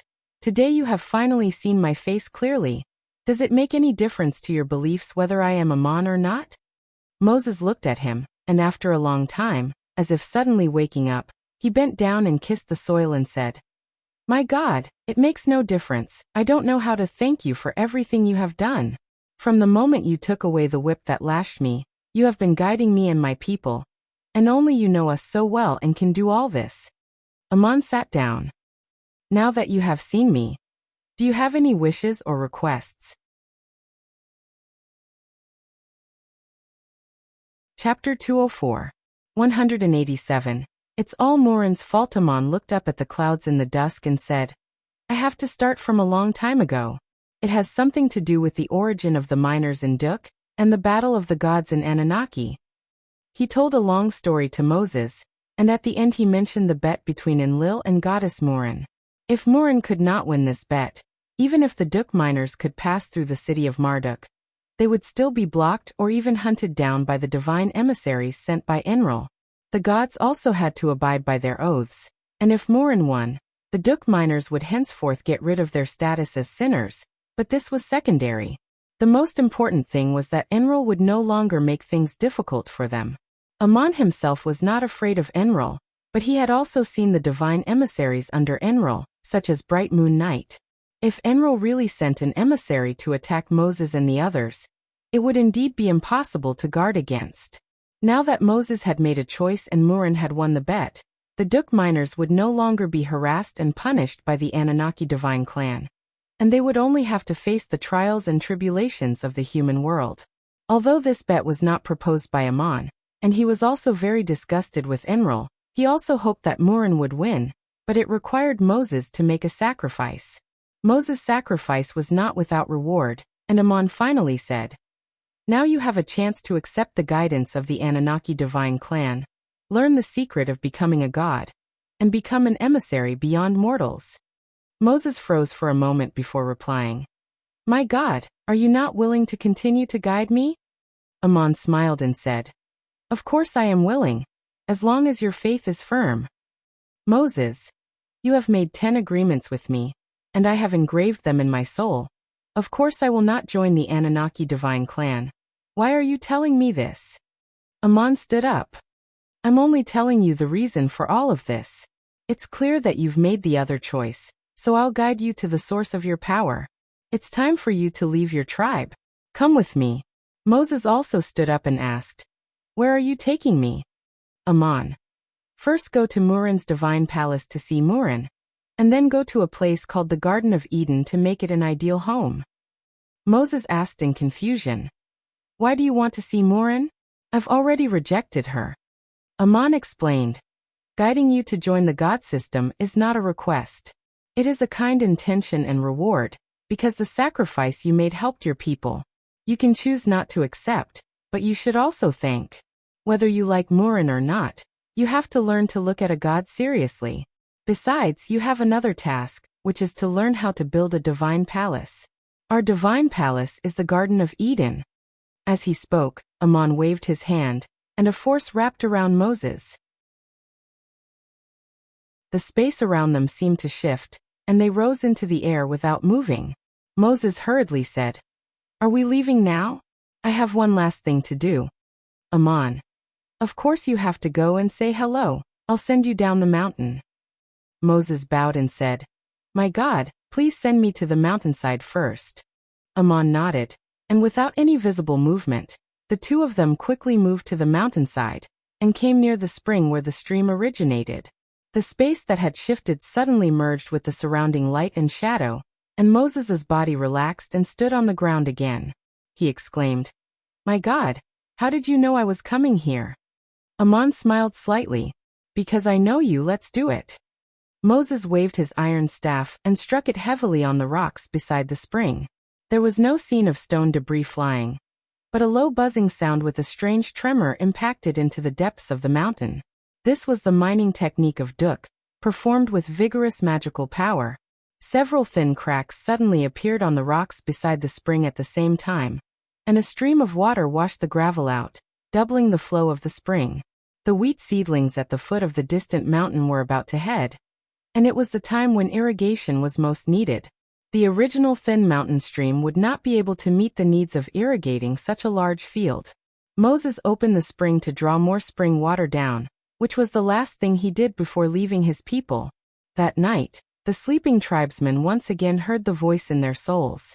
It was not Bakri but their leader Moses. "My people, God has summoned me on Mount Sinai, and I will leave with God. Joshua will be your new leader, and the 12 judges will continue to protect the people as they move forward. There are many dangers ahead, but do not give up hope. You will return to your home, build it and protect it. Do not break your promise with God. And most importantly, understand the true meaning of a home." Moses left and never returned, and he ordered Joshua, the oldest of the people, to be the new leader. Taking one last look at the camp of his people from above the clouds, Moses asked, "My God, will I never see them again?" Although close at hand, Amon's voice sounded in his soul. "That's not for sure. If one of them can receive my guidance in the future, you can meet them in the Garden of Eden, and you will be the messenger to guide them. As for the plains of Duk, if one day you no longer worry that Enlil will harm your people, then you can naturally go. You have no agreement with Enlil." Moses asked somewhat doubtfully, "No longer worry that Enlil will harm your people?" Amon said with a faint smile, "Even gods who transcend eternal life will fall. You don't have to think too much for the time being. Just build your own Garden of Eden." 3 days later, Amon appeared with Moses on the majestic rolling mountains of the Saya Plateau, which was so steep that there was almost no way to climb it. Although it was summer, the wind was cold at high altitudes, and huge glaciers could be seen from time to time on the snowline. The rocks at high altitudes had been eroded by snow and glaciers for many years, and many places were already very brittle, and a large piece of gravel would collapse with a forceful stomp. Not to mention people, even the footprints of animals were hard to see. Between the two huge mountains, there was a vast open area where cold winds blew all year round. The crushed stones were covered with snow that looked like ice crystals. It was extremely desolate as far as the eye could see. Only moss-like plants grew in the dark corners. Occasionally, there were some sparse and strange shrubs in the low-lying areas that were sheltered from the wind. Amon stopped here, and Moses asked in surprise, "Is this the place where the divine palace of Morin is? How can it be so desolate?" Amon explained, "The gods do not have to live on earth, but they will also build palaces on earth for the emissaries who receive guidance to live and train, and when they are injured, they can also recuperate in such a place. The divine palace is invisible to ordinary people, unless the door is opened for you to enter, but your current achievements are still a little short of that, and it will be difficult for you to discover its existence. Morin should know that we are coming, and you will be able to see a miracle right away, and in the future, you will also have to create such a miracle for yourself." Before he could finish his sentence, a door suddenly appeared in the wilderness. It was an arched door woven by green ivy. Through this arched door, one could see another strange world. The green grass spread out like a shade, dotted with all kinds of flowers. There were clear streams between the rolling hillsides, and in the distance was a beautiful mountain, and at the foot of the mountain was a gorgeous palace. Amon pulled the stunned Moses through the door, and when Moses looked back in surprise, the ivy-wrapped door had disappeared, and he was standing in a vast, evergreen wilderness. Amon explained again, "This is a space that uses the elemental energy of the plateau and the mountains to operate with magic, like another world. But we are still in the same place, still standing on the Saya Plateau, but this place is separated from the outside world by magic." It was also the first time that Amon had come to the divine palace of the gods, but he had the experience of entering the Ennead in Schrödinger's spiritual imprint, so he was not as surprised as Moses. Morin was a goddess who loved beauty, and her divine palace was filled with beautiful and delicate exotic flowers and plants from all over the continent. The so-called divine palace did not refer to a palace, but to a space like this. Morin was standing by a stream, holding an ivy staff in her hand, wearing a tight golden dress and a crown of flowers on her head. She was smiling at Amon and Moses who were walking in the distance, her elf-maid Shubra standing beside her. Moses also grew up in the town of Duk, and he had entered the shrine of Morin countless times since he was a child. Today, he finally saw a living god for the first time. And it turned out to be such a charming and moving girl. For a moment, he could not connect her with the solemn and cold stone statue on the altar. His feelings were complicated when he saw Morin. The goddess was once the patron saint of the Duk miners, but the town of Duk along with 2,000 people had disappeared in the flood. Now the surviving people no longer believed in the goddess, but Amon had brought him here, and the shrine of Ammonius and Morin had reappeared in the city of Salem. When Amon came, he told Moses that whether he liked her or not, he had to learn to face a god. Moses followed Amon to Morin and finally bowed to her. Amon said with a smile, "Yun Nam Na, I have brought Moses, you have won the bet with Enrol." Moses, who had his head lowered, was stunned. He did not expect Amon to address Morin like that. And then he heard the voice of the goddess. "The lost lamb of those years has finally found its grassland, and it is still on the same land. Moses, I want to thank you, and I will guide you to join the Anunnaki divine clan, become an emissary of the gods, and obtain the secret of eternal life." Moses replied, "Thank you, goddess. But I have my God, and I already have the guidance of faith in my heart." Morin glanced at Amon, walked over, put her arm around Amon and said, "This is just a promise, not a request, and if you change your mind in the future, you can join the Anunnaki divine clan at any time. Since you have no intention of accepting this invitation, why did you come here today?" Moses replied, "First, to thank you in person for making such a promise, although I did not ask for it. Second, to visit your divine palace. My God wants to build his own divine palace, and has ordered me to be in charge of the matters there. Murin said to the elf maid Shebra, show Moses around, and tell him about the mysteries of building a divine palace. But with his achievements, there are still some things that he cannot do. Aman explained, the place I want to build is called the Garden of Eden, and the most important work will be done by myself. After opening up an independent space, the gardens and palaces in the divine palace will still need to be built by the disciples, which will be the place where they will stay and train on earth. And the process of building is also to find the home in their hearts. Shebra led Moses into the distance, and Murin put her cheek against Aman's shoulder and said sweetly, this is your first time coming to my rose garden. Why don't you visit our palace first? 7 days later, Aman and Moses left Yunamna's rose garden and flew in the clouds over the Saya plateau. Aman asked, how do you feel these days in Murin's divine palace? Moses sighed. It's really a divine palace on earth. I never even dreamed that there would be such a place. Shebra is beautiful and gentle. I have never seen such a good girl. No matter what I ask, she answers very patiently, and sometimes she personally demonstrates to me. Aman couldn't help but laugh. I didn't ask you about that, but what did you learn? Moses sighed again. I really did not expect that Shebra has already mastered the 9th level of the power of origin, and in the human world, she is equivalent to a god. We also competed in magic power, but it felt strange.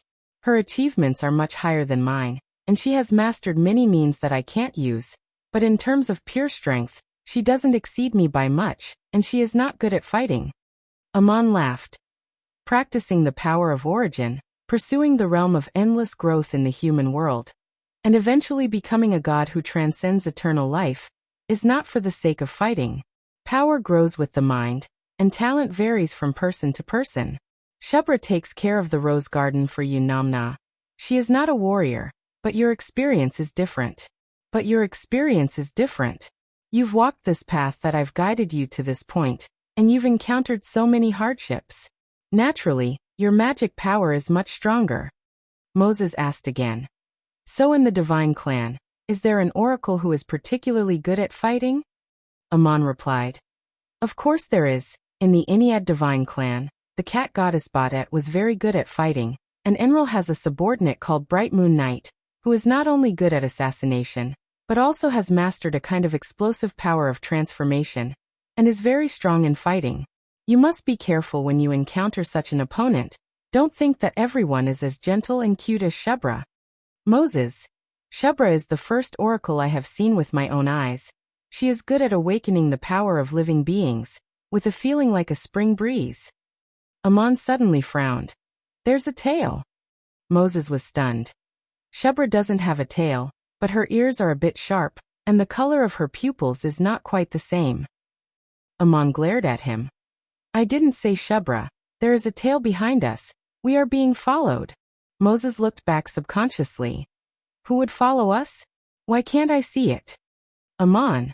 Don't look back. Of course you can't see it. If it wasn't for the shape of a cloud when the wind blew through, even I wouldn't have noticed it. As soon as we came out of Murin's divine technique, we may have been targeted. Don't panic, see who it is and take him down and ask him what he is trying to do. Aman did not change his speed and continued to fly forward, but quietly took out the shadow-chasing lamp. He had once given this magical artifact to Link, and when the clansmen entered the plains of Duk, he took it back this time. This object came from the collection of the Temple of Isis, and was originally kept by High Priest Julian. When Julian sent people to hunt down Aman, he gave it to his men, but it was obtained by Aman. Link had inherited Crazy Ol's crafting skills, and when he took charge of this magical artifact, he had refined it again, and now its tracking effect was even more amazing. But this object was used for tracking after all, and Aman was now being tracked. He quietly took out the shadow-chasing lamp and flew down, making a turn in the air and disappearing behind a huge mountain peak. A gust of wind swirled away, and the invisible tracker also bypassed the mountain peak. After an unknown amount of time, Aman flew back from the other side of the mountain peak with Moses. It turned out that they had made a big circle around the mountain peak and returned to the place where the tracker had passed. The shadow-chasing lamp glowed, and a person appeared in the light. This person was a young man with fair skin and looked very young. His facial features were like perfect marble carvings, but his eyes showed a look of resentment. He wore a robe as soft as clouds and held an emerald-green bamboo cane in his hand, the top of which was wrapped with a lifelike snake sculpture. Amon did not know this person, but suddenly remembered seeing this snake cane in a mural in a certain shrine in the kingdom of Babylon, and he knew who he was. This person was Murin's ex-husband, Dums. Wasn't he sent to the underworld by Murin's messengers? Dums' sister, Peloponnes, had once come to Amon on his behalf, trying to capture Amon and send him to the underworld in exchange for Dums, but Murin stopped her. Dums had already escaped from the underworld, so why would he appear here and secretly follow Amon? Amon could not help but frown, feeling that things were a little troublesome. He took out a shuttle and a taroculus and handed them to Moses, saying, "Leave this place as soon as possible. Link and Madanzo are still waiting for you in the mountains of the Euphrates Valley. This taroculus records the place you need to go to, and there is also the blueprint of the Garden of Eden inside. I'll come after I settle something." Moses was a little worried and asked, "Who is following you? Don't you need my help?" Amon shook his head. "I don't need your help. He is Murin's ex-husband, Dums. I'm afraid he has some personal problems to solve with me in private." Moses did not say anything more after hearing this, so he immediately launched the shuttle and flew away. It was Murin's ex-husband who was looking for Amon. These were personal matters that could not be discussed clearly, so it was better not to ask. At this time, another whirlwind blew out from the mountain peak. Dums also quietly went around, only to see a person suddenly launch the shuttle and flew away, while another person stood high in the sky with his hands behind his back. Dums did not know whether he should immediately chase after them. At this time he heard Amon's voice. "Dums, why did you chase me all the way here? What's the matter?"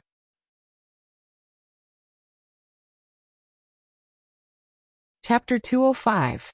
188. Snake Guide. Amon shook his head very frankly. "I don't know you. I've only seen the snake staff in your hand in the mural in the shrine.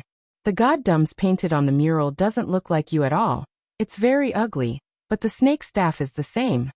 Dums approached slowly and pointed the snake staff at Amon. "Since you know me, how dare you speak like this? Do you know who I am?" Amon continued to shake his head. "I didn't know before. I thought you were a god, but later I learned that you are a demigod who has mastered the 9th level, a divine emissary of the Anunnaki divine clan. But I still don't know what you do. I only know that you were once the husband of Murin. We have never dealt with each other. Why are you looking for me?" Dums shouted. "You still have the face to mention Murin in front of me. We have never dealt with each other, but that doesn't mean there is no hatred between you and me. If you want to blame someone, blame her. It's all Murin's fault." Amon kept shaking his head. "I have nothing to blame Murin for. I just came out of Murin's divine palace, and I didn't hear that she caused any trouble." The resentment in Dums' eyes grew stronger, and he said angrily, "You came out of Murin's divine palace? Do you know where I came from?" Amon finally nodded. "I know, you came out of Queen Kella's underworld. Congratulations on your successful escape. Last time, your sister Peloponnes came to me, just to save you, and it seems that she really did." As soon as Amon mentioned the name Peloponnes, Dums seemed to be provoked by something, and he shouted angrily, "It was you who caused her to suffer in the underworld." Waving the bamboo staff in his hand, countless shadows and dust-like mist appeared in the air, quickly condensing into a 100-foot-long giant snake, which opened its mouth and pounced towards Amon. Before the giant snake even got close, the air was filled with the smell of blood, mixed with a strange fragrance. This smell was poisonous and could make people fall into a trance. Amon had long been on guard. An invisible spatial force isolated the invasion of the poisonous aura. He waved his hand in the air and summoned the Eye of Sealing. He swung it forward fiercely, and a huge cross-shaped sword appeared in the air and slashed at the snake. The surrounding space seemed to shrink and collapse towards a single point. A force pushed everything towards the center. The cross-shaped longsword and the giant serpent's light and shadow were crushed and annihilated at the same time, as if they had disappeared into the collapsed space. Dums was also pushed forward by the power of space contraction, his hair flying and his long robe dancing. He gripped his bamboo staff and stabilized his body in the air, appearing both elegant and mighty. However, he immediately thought that something was wrong and hurriedly shook his bamboo staff again. The snake sculpture on the staff suddenly came to life, transforming into a flying snake that rapidly expanded in the air and coiled around him, opening its mouth to bite. This time it was not an illusory snake made of magic power, but a real snake. Amon did not put on a stance like him, taking out his staff and fighting elegantly across the air. At the moment when the space collapsed, Amon's figure was also pushed forward. He took advantage of the momentum and flew forward, passing through the sword and the giant serpent that had just been shattered, and suddenly shot out amidst the chaotic aura, swinging his fist towards Dum's face. As a divine emissary of the Anunnaki divine clan for many years, Dums had never seen such a fighting style at all. Amon did not look like a high and mighty god. This was simply a street fight in the mortal world. Fortunately, he reacted quickly and struck out with the spirit snake staff that he had refined for many years, and was connected to his mind. If Amon was bitten by this snake, no matter how strong his soul was, his physical body would be paralyzed for a moment, and he would fall directly from the clouds. If he was entangled by the snake, then the power of his soul would also be imprisoned, and he would be captured alive by Dums. If it were any other god, no one would be willing to fight in such a way, and they would definitely fly back and then get into a stance to calmly use all kinds of means. But Amon didn't dodge at all. As soon as the snake flew out, he arrived. With a flip of his wrist, his fist turned into a golden palm, and he grabbed the snake's head. The edge of his palm barely grazed the snake's fangs. He held the snake's upper and lower jaws together, and at the same time, grabbed the snake's body with his other hand. This spirit snake was connected to Dum's body and soul, and as soon as it was caught, Dum's face turned green, and he channeled his magic power in horror. The spirit snake's reaction was extremely fast, and while its head and neck were caught, it flicked its tail and wrapped around Amon's body, preparing to twist it tightly. At first, Dums wanted to capture Amon alive, but he did not expect the situation to become so dangerous in an instant, and he immediately wanted to strangle Amon on the spot. Amon was faster than the spirit snake, and he clenched his hands and twisted them hard. With a series of crisp sounds, the spirit snake that wrapped around him turned into a green light and exploded. Amon's clothes instantly turned into flying ash, and the snake scale armor on his body was charred and damaged in many places. This spirit snake was formed by the snake staff, and after being strangled by Amon, it returned to the snake sculpture form and appeared on Dum's bamboo staff.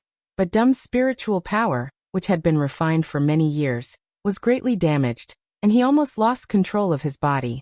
But the impact on Amon was much greater than that of Dum's. Dum's was damaged because his mind was connected to the spirit snake, and this spirit snake had wrapped around Amon's body and exploded.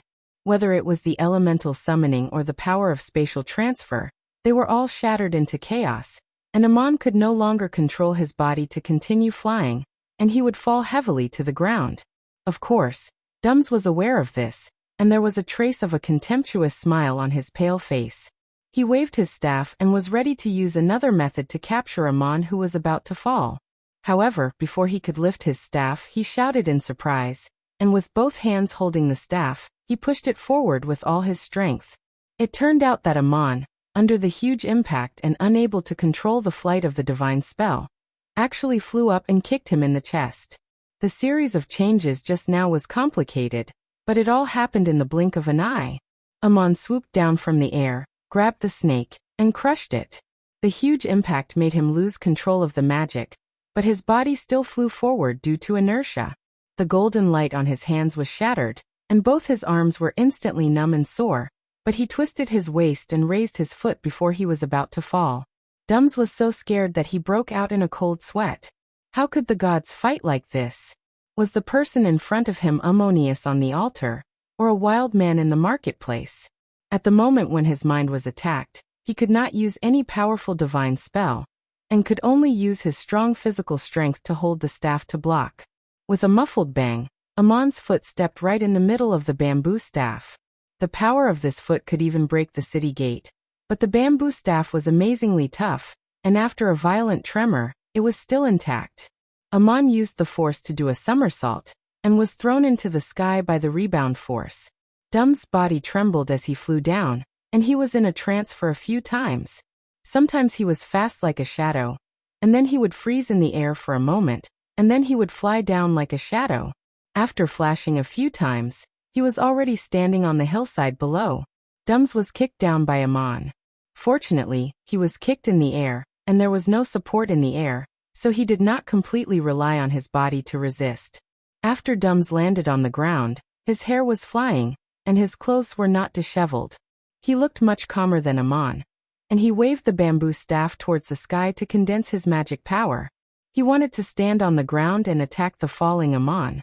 If Amon could recover his flying ability at this moment, he would be smart enough to run away quickly. But Amon did not waste his magic power to control his body at all. After he somersaulted and was bounced into the air, he fell down like a stone. In the air, there were countless green smoke and fog, and it was about to condense into a snake shadow to entangle him. However, Dum's sneer suddenly changed, because he saw Amon's movements clearly. Amon turned in the air, and fell in a parabola. He had already taken out a bow, and when he landed on the ground, he just happened to draw the bow. There was a sound like thousands of wild bulls roaring in all directions, and a force that attacked the soul firmly locked onto Dums. Amon did not care where he fell, and he just gathered his magic power and pointed at Dums without blinking. The bow in his hand was Gilgamesh's divine bow.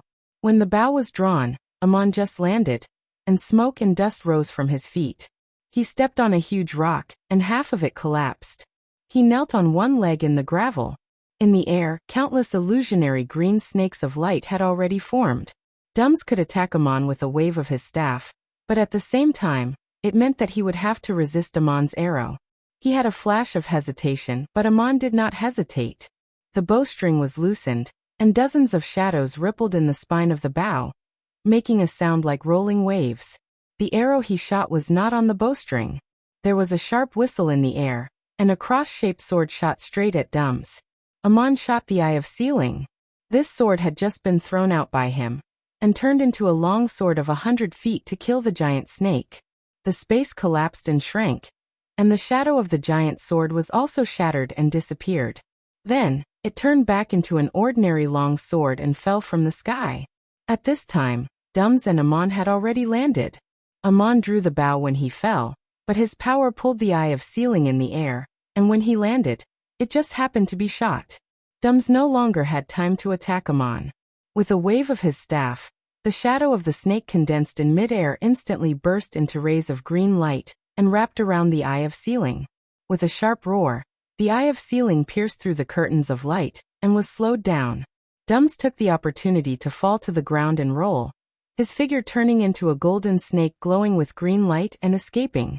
The golden snake sprang up along the treetops, turned into a ray of green light and flew away in the air. He actually escaped. As a divine emissary of the Anunnaki divine clan, Dums had long achieved the 9th level. His magic power was not weak, his means were not superb, and the snake staff in his hand was also extremely magical. But he made a terrible mistake today, and that was that he did not understand his opponent Amon at all.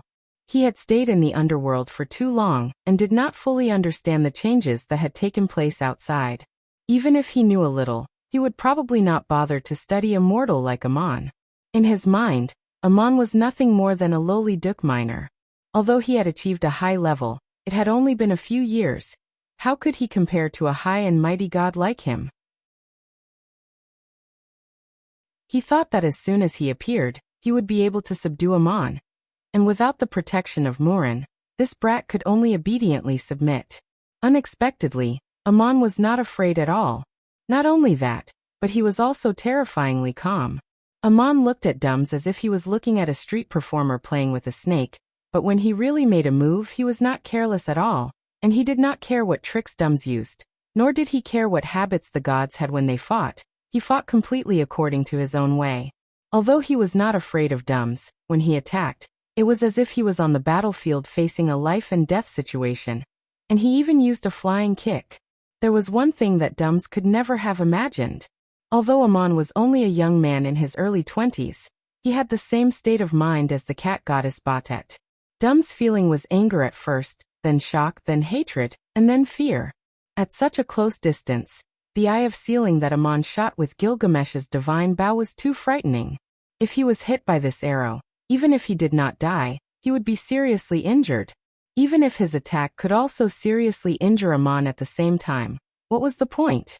How could Amon's life be more important than his own safety? He could not stand this kind of fighting, and it was not worth risking his life to fight with this brat. It was better to run away quickly. Anyway, there would be other ways to deal with Amon later. As soon as the golden snake turned into a green light and flew away, the eye of sealing pierced through a curtain of light and inserted itself into the place where Dums had just stood. And then it was pulled out by a hand. Seeing that Dums was running away, Amon stomped his feet and flew over, pulling out his sword and also flying into the sky, shouting, "Dums, stop! I haven't finished talking. Who caused Peloponnes to suffer in the underworld? Tell me clearly." How could Dums listen to him? He continued to fly in the air, and Amon chased after him with the eye of sealing in his hand. After chasing for an unknown amount of time, the mountains gradually lowered, and they were almost at the edge of the Saya Plateau. Another huge mountain range appeared in the distance, the last barrier through the Saya Plateau to the plains of Duk. The mountains were high and rugged, and lush jungles grew halfway up the mountains, and the mountains were full of large and small cracks and caves. Dums turned into a green light and suddenly accelerated towards the mountainside. He was probably forced by Amon and wanted to hide in this huge mountain range. If Amon was not careful and did not lock onto his position, it would be almost impossible to find him in such a mountain. Amon flew down from the sky and pounced towards the mountainside, but he suddenly stopped in his tracks. He should have sped up to keep a close eye on Demuzid, but he stopped and watched as Demuzid disappeared from his detection range. He had chased him for so long, but he stopped just like that. It was surprising. Amon frowned and seemed to be thinking, then suddenly turned around and swung his sword again. As if cutting a passage in space, his figure disappeared from where he was, and in a blur of light and shadow, he appeared hundreds of feet away in an instant. At the place where he disappeared, a scroll fell down. It spun and unfolded, and an invisible force surged out. Amon gave up the chase, suddenly left his foothold, and unfolded a high-level scroll. This series of actions was simply inexplicable, and he did not find any danger. The most precious scroll Amon once had was, of course, Tiamat's Wrath. Of the 3 scrolls left behind by Nero alone, the other 2 were Spatial Turbulence and Information Annihilation. Relying on those 2 scrolls and Osiris' Rib, Amon was able to escape from Kela's underworld. It was difficult to find a master scroll maker like Nero in the world, and although Amon later had many more scrolls, he could no longer find anything comparable to Spatial Turbulence or Information Annihilation. What he unfolded at the moment was a high-level message magic scroll called Eye of Destruction, which could instantly destroy the camouflage of all kinds of message magic, and at the same time cause the space to become chaotic, making it difficult for anyone to detect. This was a very precious scroll, and although its effect could not be compared to Information Annihilation, it was already the best message magic scroll Amon currently had. Since the battle with the Uruk Legion, Amon had never used a scroll again, and even gave most of the scrolls in his hand to his disciples, leaving only a few for himself. On the one hand, it was because he had never encountered a situation of life and death again, and on the other hand, after mastering the 8th level of the Power of Origin, scrolls had become less and less useful to him. The advantage of scrolls was that they could perform various magic without consuming their own magic, but it took time to unfold the scroll, and the user also needed to control the attack range and direction of the magic. Although this time was extremely short, for the top masters in the world, it was often enough to determine victory or defeat or life and death. For example, in the face of an opponent like Enkidu, there was no time to use the scroll in a fierce battle. Even if the average person could unfold the scroll, with Enkidu's reaction and speed, he could dodge out of the attack range of the scroll in time. After all, it was not an instantaneous magic that the user could control at will. Moreover, powerful attack scrolls also had a drawback, which was that it was difficult to distinguish between friend and foe when used in a chaotic battle, and it was often easy to cause accidental injuries. But today, Amon suddenly used the scroll again, and the range of the attack was the place where he was just standing. He took out such a precious scroll just to take a look, because he felt that something was wrong. He suddenly realized that there was a possibility that Dums deliberately wanted to lead him to this place during his escape. If the fierce battle just now was a normal exchange, of course Dums would have lost. But if it was a life-and-death battle, Dums did not lose the ability to fight back, and his strength was completely capable of continuing to fight with Amon. He might have escaped because he was frightened by Amon, or he was unwilling to fight with his life. If that was the case, he should have disappeared as quickly as possible, but Dums did not. Amon was not superior to Dums in every way. At least Dums' speed in the air was quite fast, much faster than the wind shuttle. He rolled on the mountainside, transformed into a golden snake, and then turned into a green light and flew up. The eye of ceiling shot by Amon did not hit him, and if he escaped at the same speed, Amon would not be able to catch up with him. But after flying in the air, his speed slowed down, just enough for Amon's detection magic to lock on from a distance, and he chased all the way. Maybe he was tired, or maybe his instantaneous escape was just a kind of explosive skill, just like the speed of a short-distance sprint and long-distance attack were impossible. But when Amon chased near the mountain, Dums suddenly accelerated in the air and directly pounced on the mountainside, which meant that Dums could have flown even faster just now. If Dums really wanted to escape, he would have already escaped Amon's pursuit. Why did he delay until now and then accelerate? He almost couldn't escape. Amon was surprised and thought of a possibility. Dums was very confident in his speed, and he could guarantee that Amon would not catch up halfway, but deliberately led him to a prepared place. Whether this was possible or not, Amon's mind was determined, and he immediately stopped chasing. Then he flashed to another position, and threw out the Eye of Destruction. He never felt the pain of using scrolls, and he was straightforward and efficient. Whether there was an ambush or not, and where the ambush was, he first made sure that there was no problem around him. This is the last night of the month, and it is very difficult to break through the list. I hereby ask for a conclusion.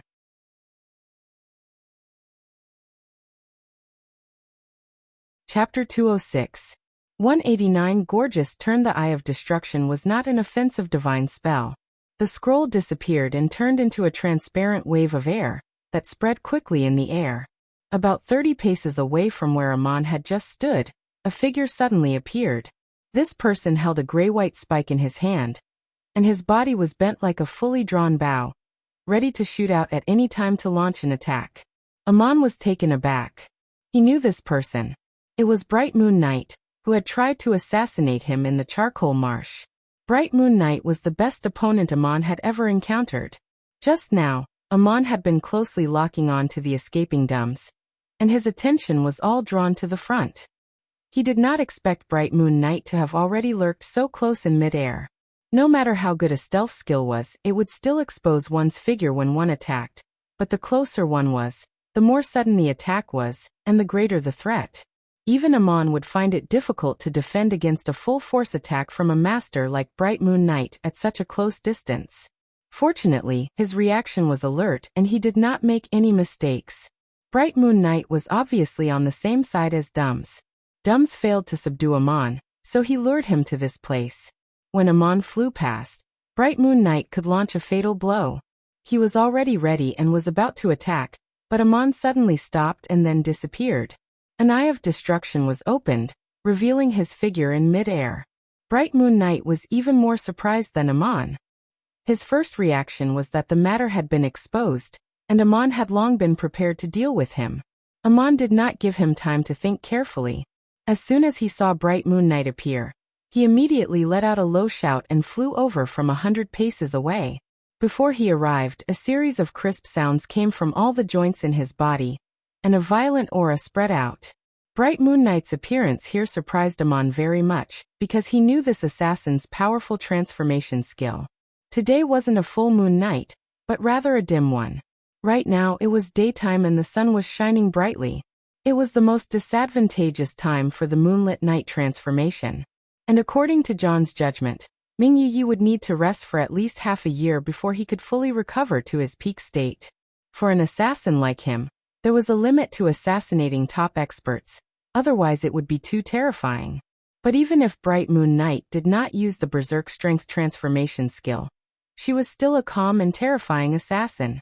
The most important thing in an assassination was to catch the enemy off guard. Amon did not expect to encounter Bright Moon Knight at this time and place. From this point of view, this assassin was very successful, but unfortunately, he was accidentally exposed. Ming Yi would make a move at this time and place. On one hand, it was to catch Amon off guard. On the other hand, if she dared to make trouble again before she had recovered to her peak state, it must be because she had Dum's help.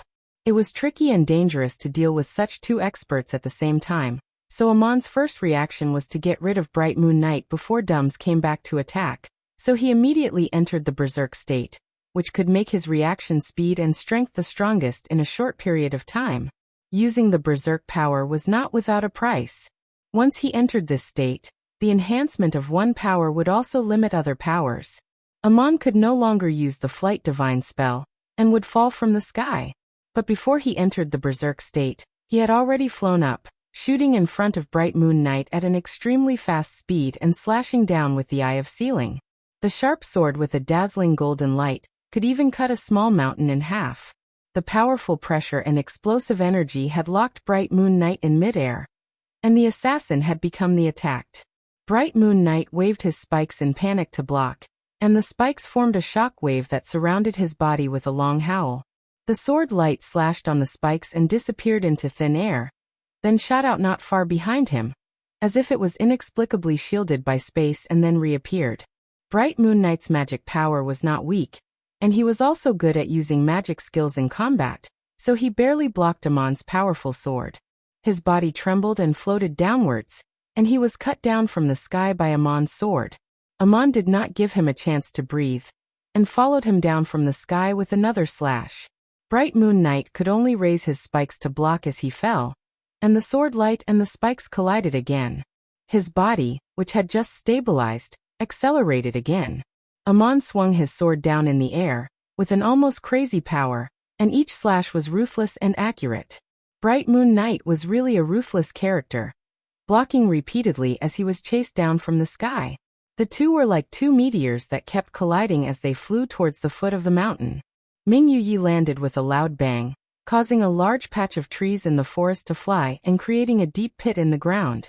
Before he could jump out of the pit, Amon had already landed and stood on the edge of the huge pit, swinging his sword again. No matter how fast Bright Moon Knight's movements were, it was too late to get out of the pit at this moment. And as long as there was the slightest flaw in his defense, he would probably be cut in two by Amon's sword. He waved his spikes, but his movements were not very slow. He blocked back and forth with a long howl and shockwaves, protecting his entire body from head to toe. He shouted, "Demuzid, what are you still dawdling about for?" At this time, a blue light shot out from the mountainside where Dums had just landed, heading straight for the fierce battle between the two. Dums' voice shouted, "Didn't you boast that your stealth skills are unparalleled in the world? How did you get exposed? I haven't lured this brat into the trap yet." Bright Moon Knight roared angrily. "There must be something wrong with you that let him see the flaw." Bright Moon Knight was already in a difficult battle, and there was even a trace of blood at the corner of his mouth. Clearly he had been injured by Amon's wild slashes.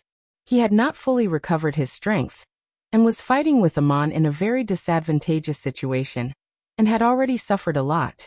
But at this moment, the tone of his conversation with Dums showed that he did not take Amon seriously. Perhaps in the eyes of these two people, after forming a pincer attack, they would definitely be able to win. Amon did not speak, and just as Dums was about to arrive, he suddenly turned his hand and slashed at himself. The sword light fell close to his back, and he instantly turned around. This turn was too strange, too beautiful, and beyond the imagination of ordinary people. He turned around, but he was still facing the same place, because what appeared now was the two-faced and four-armed Amon. And this turn had turned into another two arms and a face. Holding the eye of ceiling, Amon still stood at the edge of the large pit and slashed out with sword lights, making it impossible for Bright Moon Knight to escape. The violent power cut the hard rock formation deep underground into dust. The flying gravel also became a sharp weapon, hitting the shock wave of Bright Moon Knight's body with a constant buzzing sound. And the bottom of the large pit had already turned into powder. Turning around, Amon held Gilgamesh's divine bow, pulled back the bowstring, and shot an arrow at the flying blue light. This time it was not a tangible arrow, but a pure energy. The bowstring sounded and it was instantly released, and no matter how fast Dums was, he could not avoid it. With a bang, the blue light exploded not far away, and Dum's figure appeared. He held the bamboo staff in his hand and exclaimed, "How can you do this?"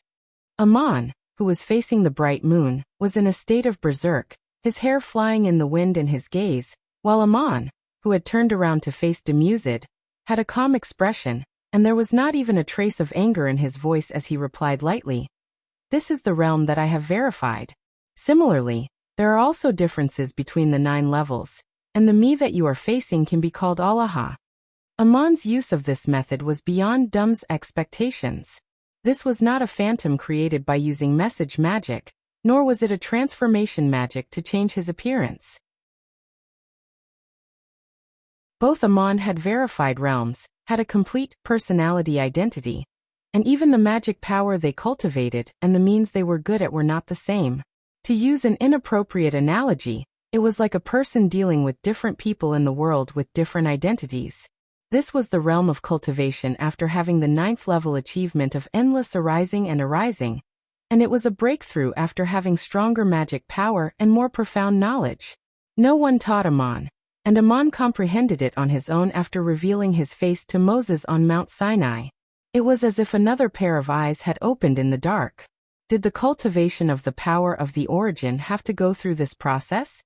What Amon did not know was that although this method was magical, it also had a price.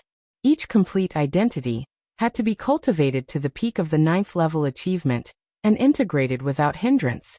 Only then could one take the final step to transcend the realm of immortality.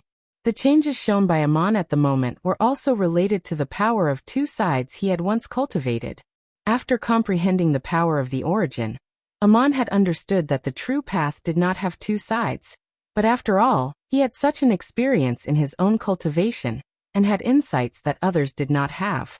At this moment, Amon was like a 9th level supreme warrior fighting with a sword against a moonlit night, or a 9th level supreme mage confronting Dums with a divine bow in hand, and the 2 identities could also borrow strength from each other. Demuzid shouted in exasperation, "Did Morin teach you that? Did she break her oath?" Amon sneered. "Why do you always think so? You can't learn this realm without understanding it. It's not like reading or writing. When the day comes when you can really understand it, you don't need anyone to teach you. Poor God Dums, you have lived these hundreds of years in vain." Dum's face was livid. "How dare you laugh at me?" Amon curled his lips. "You are asking to be humiliated. I have no interest in you at all. And I never wanted to have any dealings with you. It was you who came looking for me." The 2 of them didn't hesitate in the slightest as they spoke. The bowstring in Amon's hand moved continuously, and a series of arrows condensed from invisible energy appeared and shot towards Demuzid from all directions. Dums waved his bamboo staff, and the world seemed to be filled with a sizzling sound, which made people's bones numb, and the invisible energy arrows were dispersed one by one. The bamboo staff in his hand also split into green light, like dancing electric snakes attacking Amon. The bowstring in Amon's hand trembled so fast that the bowstring could not be seen clearly, and there were flashes of light bursting in front of him, constantly scattering the flying electric snakes. He had gradually entered a defensive position, and the number of arrows actively attacking Dums was decreasing. Using doppelgangers to deal with 2 people at the same time, Amon was still not good enough, and it seemed impossible for him to win. If the fight dragged on, he would definitely lose. And when Ming Yi saw that Dums was already fighting with Amon, he roused his spirits and roared, his figure growing out of thin air and transforming into a fierce half-man half-wolf. Under Amon's sword attacks, the large pit had become a terrifying world of rubble, smoke and sword rays. He could not hold on with his injuries, and in a very unfavorable environment, he also entered a state of rage. Although his injuries might worsen afterwards, at this moment he wanted to get rid of Amon first. Hearing the roar and a series of thunderous sounds coming from behind Amon, Dums knew that Ming Yi had gone all out. His expression became calm again, and he said with a sneer, "Amon, you really have some skills, you even dare to chase me, but you alone are no match for both of us. Hurry up and surrender, you can still live if you fall into my hands, but if you let Ming Yi deal with you, he will definitely kill you." Amon suddenly laughed, and said unhurriedly to Dums, "You escaped quite quickly just now, but have you forgotten that I can also escape? I admire your speed. If I escape, you will definitely be able to catch up. But do you dare to chase me alone? The reason why I haven't escaped yet is because I want to ask clearly. You said that Peloponnes is suffering in the underworld. What is going on?" Amon's words made Dums choke, and he forgot to answer for a moment. Yes, Amon could also escape. If he could not win, he could just turn around and fly away. Ming Yi was already injured, and could not fly in a state of rage. Once he ended his state of rage, he would become very weak, and his injuries would become more serious, so it was impossible for him to catch up with Amon. Dum's speed was very fast, but would he dare to chase after Amon alone? If Amon could not beat them, he could escape. The reason why he had not escaped until now was because he wanted to ask clearly. Demuzid was taken aback, and was about to say something when the scene changed again. There were originally countless scattered winds and twisted shadows in the air, but at this moment, they were suddenly drawn by a force, condensing into long, solid ivy vines, densely entangling towards Dums. Someone had arrived, and suddenly attacked Dums. Dums let out a strange cry, and could not care about attacking Amon. Countless rays of green light exploded from his bamboo staff, shattering the ivy vines in the air. He stomped his feet, and was about to fly away when a huge hammer with a long handle suddenly appeared in the air, smashing down with traces of electricity. The bamboo staff in Dum's hand transformed into a huge long staff, blocking the huge hammer head-on with a deafening roar. The illusion of the long staff was shattered, and he used the force to fly back in another direction. At the same time, he waved a green blade to cut away the ivy vines blocking his way. This boy's reaction was really fast when he escaped, but someone had long been prepared for this. When he rushed out of the ivy vines, a large green net suddenly unfolded in front of him. This net was also woven from vines, and there were fresh leaves on it. The edges of the leaves were sharp like short knives. Dums hit the net and cursed inwardly. He wanted to turn into a golden snake and escape, but it was too late. The net seemed to have a mind of its own. It immediately shrank and wrapped him in it, and he fell heavily to the ground. 3 people came out of the forest, and in the middle was Murin's elf maid, Shebra. On the left was a strong man in leather armor with bare arms, holding a long-handled hammer. He was the divine emissary guided by Murin, named Taku. On the right was a middle-aged man with a beard, wearing a white robe, named Shera. Like Taku, he was also the divine emissary guided by Murin. Murin had been a god who transcended eternal life for many years. She had her own divine palace of Murin, and there were many shrines in various places on the continent, as well as several independent small divine realms. After so many years, it was impossible for her not to guide others. Shera and Taku were her most capable divine emissaries. 2 days ago, Amon had met these two in the divine palace of Murin. Taku was once a supreme warrior, and now he had achieved the 8th level of the power of origin. And Shera was once a supreme mage in the kingdom of Babylon. Fortunately, he was taken into the Anunnaki divine clan by Murin, and now he also had achieved the 8th level of the power of origin. As soon as Amon saw these 3 people, he realized one thing. Dums had targeted him outside the divine palace of Murin, and Murin was probably aware of it, and sent these 3 divine emissaries to meet him. As a result, they arrived at this time and captured Dums, who was the most difficult to catch. Amon put away his bow and asked, "Why are you here?" Shera lifted the vine net that had shrunk into a ball on the ground and shook it, and Dum's figure was revealed again, but his body was wrapped in yellow-green ropes. These ropes must have been transformed from the vine net, and could lock down Dum's transformation and power. Dum's face was extremely ugly. Shubra replied. The goddess found that Dums had appeared near the rose garden, and was afraid that something might have happened, so she asked the three of us to rush over to see how you were doing. I didn't expect him to collude with Bright Moon Knight to set a trap to try to deal with you.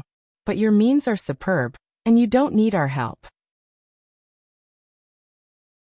It's just that this Dums is very slippery, and we took the opportunity to take him down. Since he wants to kill you, I'll leave him to you, Taku said with a giant hammer in his hand. Dums is good at transformation, and his flying speed is extremely fast. Once he escapes, it will be difficult to catch up. The last time the goddess wanted to take him down and send him to the underworld, she also sent the three of us to ambush him on his path, and gave us this entangling vine net. Otherwise, we really wouldn't have been able to catch him. Today it's much easier, and we tied him up as soon as we made our move. While they were talking here, Amon and Bright Moon Knight were still fighting fiercely on the other side of the giant pit. He nodded and said, "Thank you for your hard work. Wait a moment, I'll subdue that werewolf first." Taku shook his giant hammer. "Do you need our help?" Amon shook his head. "No need, I know his strength, and I want to keep him alive to ask some questions." After speaking, he turned around, and the two faces and 4 arms merged into one. He put away the Eye of Sealing and jumped into the pit with a roar, fiercely pouncing on Bright Moon Knight, his fists emitting a dazzling golden light again. At this time, Bright Moon Knight was already an arrow at the end of its flight, struggling to swing the spike straight at Amon's chest. Amon caught the spike with a wave of his hand and swung it hard, swinging his body into the air and throwing him to the edge of the pit. Bright Moon Knight flew out and smashed a large part of the edge of the pit. Amon let out a roar and pounced on him in the smoke and dust, waving his fists and wrestling him. After the smoke and dust cleared, Shubra and the others looked into the pit and saw that Bright Moon Knight had returned to his normal appearance, his clothes torn and his hair disheveled. He was beaten black and blue by Amon, lying on the ground unable to move.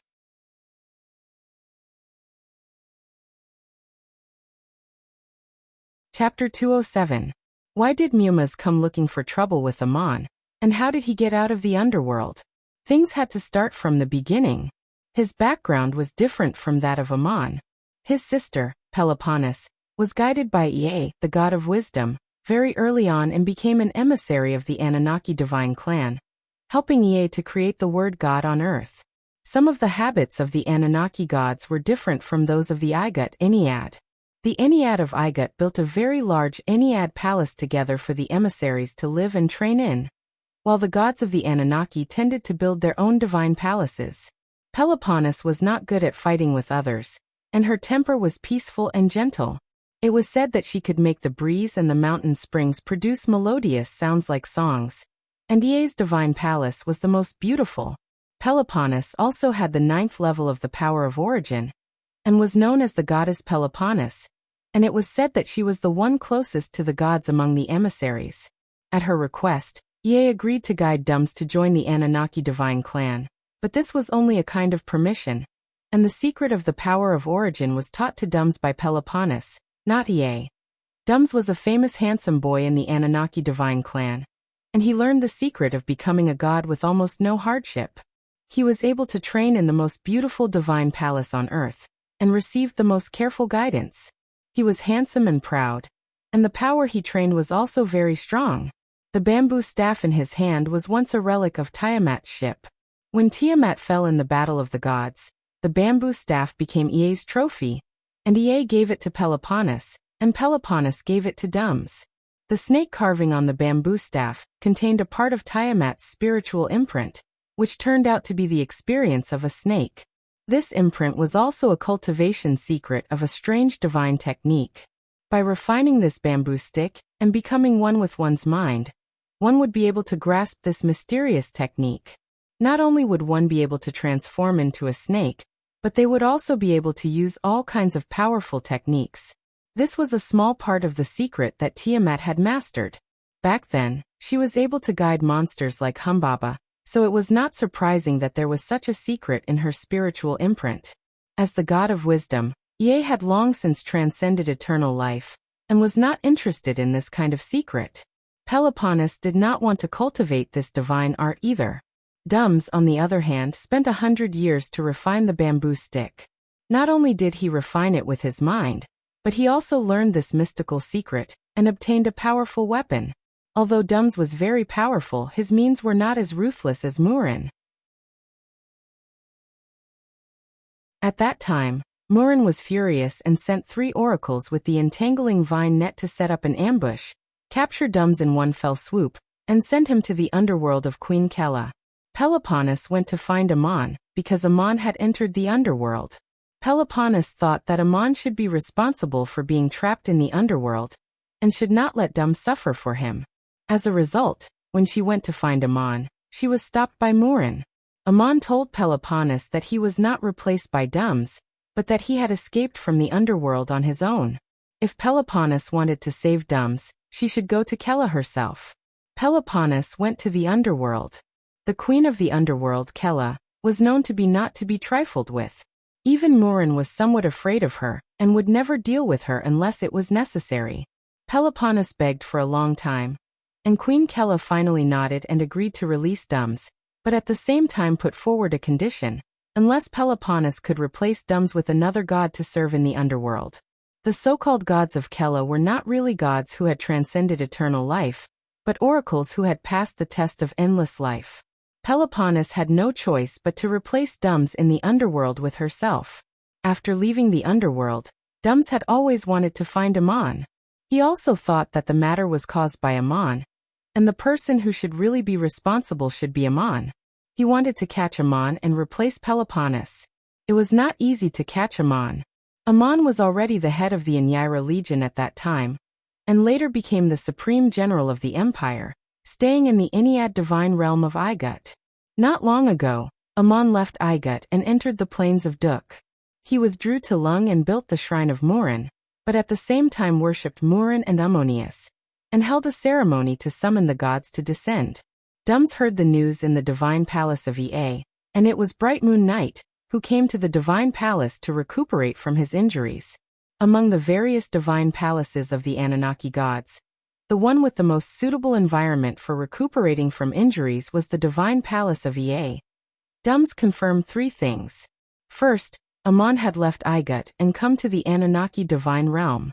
Second, Ammon also had the 9th level achievement of the power of origin. Third, Ammon had won the favor of Murin. At the thought of Peloponnesus still suffering in the underworld while Ammon was living so freely, how could Dums not be furious?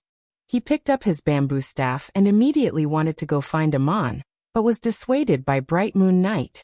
Bright Moon Night told Dums that he had fought with Ammon, and not only did he not gain the upper hand, but he had also escaped with injuries.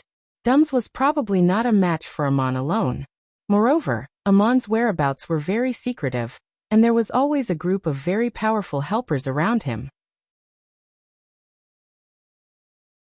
It was not easy to catch him, so he could only find an opportunity to strike when he was alone. This ambush was planned by Bright Moon Night. The king of killers thought that Ammon would definitely go in and out of the divine palace of Murin, and it was not convenient for him to have too many subordinates around him.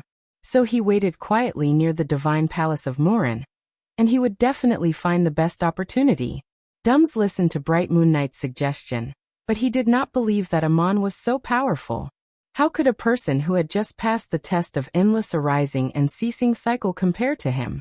Dums was very proud, and he had never lost to anyone except Murin, so he decided to take down Ammon himself and send him directly to the underworld. Bright Moon Night's persuasion was useless, and she could only say to Dums, "If you want to go alone, I will not stop you, but if you are not a match for him, we should make a backup plan. I will set a trap at the edge of the Assyrian plateau, and you will definitely be able to fall into it, so we will lure him there. When he falls into the trap, we will take the opportunity to strike outside, and he will definitely not be able to escape. My current injury has not fully recovered, so this is the best choice." Bright Moon Night was the best at ambush and assassination in the Anunnaki divine clan, and according to his suggestion, Dums really intercepted Ammon, but he could not resist Ammon, who was fighting desperately. Only then did he remember that Bright Moon Knight had a backup plan, so he hurriedly escaped. He deliberately slowed down to lure Amon into the trap, but did not expect Amon to see that something was wrong at the critical moment, and forced out the hidden Bright Moon Knight. This was what happened.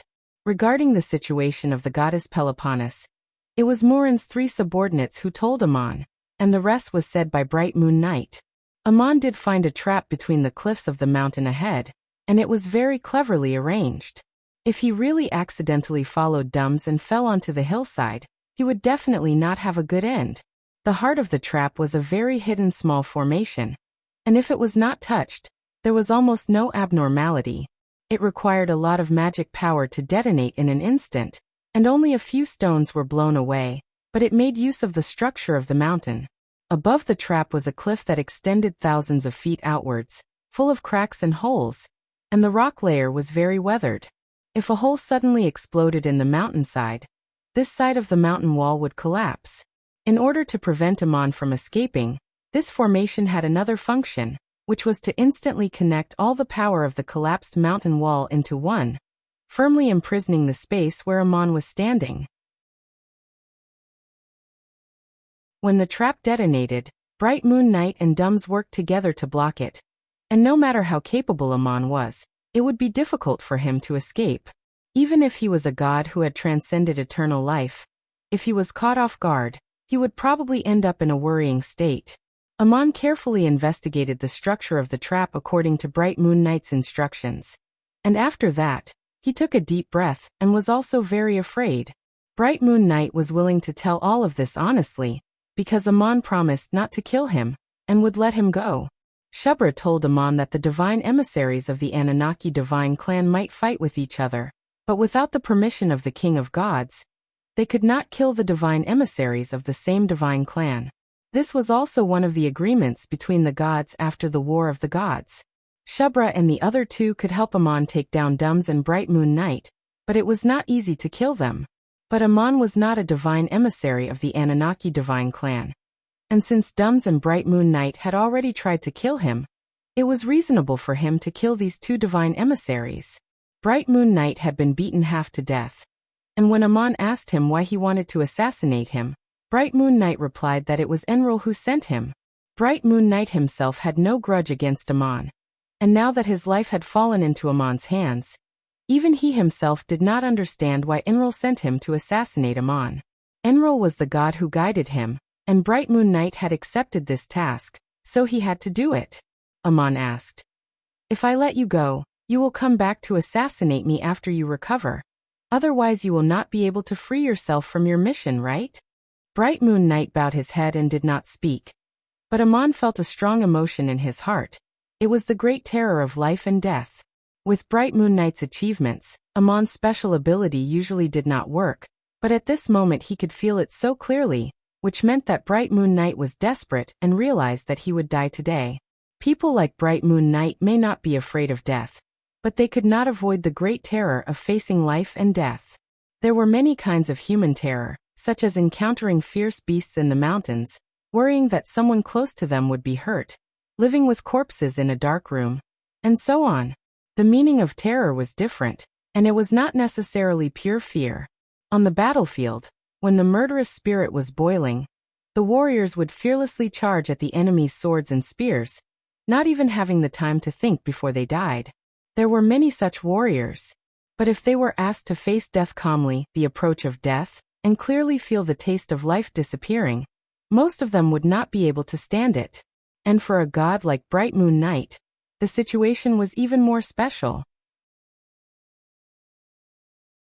They had passed the test of endless life and seemed to have endless life, and also had the hope of becoming a true god who transcended eternal life.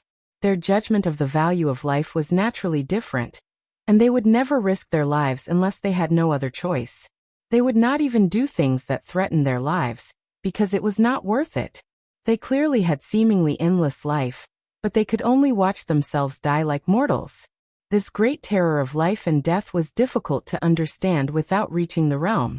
Amon felt Bright Moon Knight's emotions, but he slowly told a story, the story of the temple of Isis's supreme warrior Gabriel being ordered to kill him. After he finished, he said to Bright Moon Knight, I cannot kill you and let you go, and I can also give you a chance to free yourself from your mission. But you have to agree to one condition. If you feel that you have fully recovered, you can come to me and duel. Don't make any more ambushes or assassinations. Wait until the day you are sure, and in the meantime, don't hurt my disciples or the people of Talung. Amon let Bright Moon Knight choose for herself. Either die now, or make an oath to agree to this condition and integrate it into her spiritual imprint. Bright Moon Knight stood up and bowed to Amon. I understand now why you were standing in the temple with Murin in your arms? And Dums was so angry. In any case, I want to thank you for giving me this chance to choose. I swear to agree to your conditions, and when I am ready in the future, I will formally ask you for a duel. Bright Moon Knight told Amon everything she knew and was let go. Shubra asked again. Dums is still here. What do you want to do with him? Amon asked in reply. When the goddess sent you, did she have any instructions? Shubra replied. The goddess only ordered that if Dums is found to be trying to harm you, he should be taken down with the entangling vine net and handed to you, but did not say what to do with him. He clearly wanted to kill you just now. Even if you kill him, the goddess's meaning should be for you to do as you see fit. Amon nodded and said, I understand. Leave this person to me. Thank you very much. Shubra quietly told Amon the secret of using the entangling vine net, and disappeared with Shara and Taku. They may have gone back to report to Murin, or they may still be secretly protecting Amon not far away. At the edge of the big pit where a fierce battle had just broken out, only Amon and the tied-up Dums were left. Amon kept looking at Dums without saying a word, his eyes almost expressionless. This gaze made Dums' hair stand on end, and he finally could not hold it in any longer and asked with a red face, What do you want to do with me? Let me tell you, I will not beg for mercy. Amon smiled faintly. I did not ask you to beg for mercy, Dums. Today you wanted to capture me alive, but at the dangerous moment of the fight you used a killing move. Since you want to kill me, you have to consider the possibility of being killed by me. You have nothing to complain about. I just want to ask, is it worth it for you to die in my hands? This sentence hit Dums' weak spot.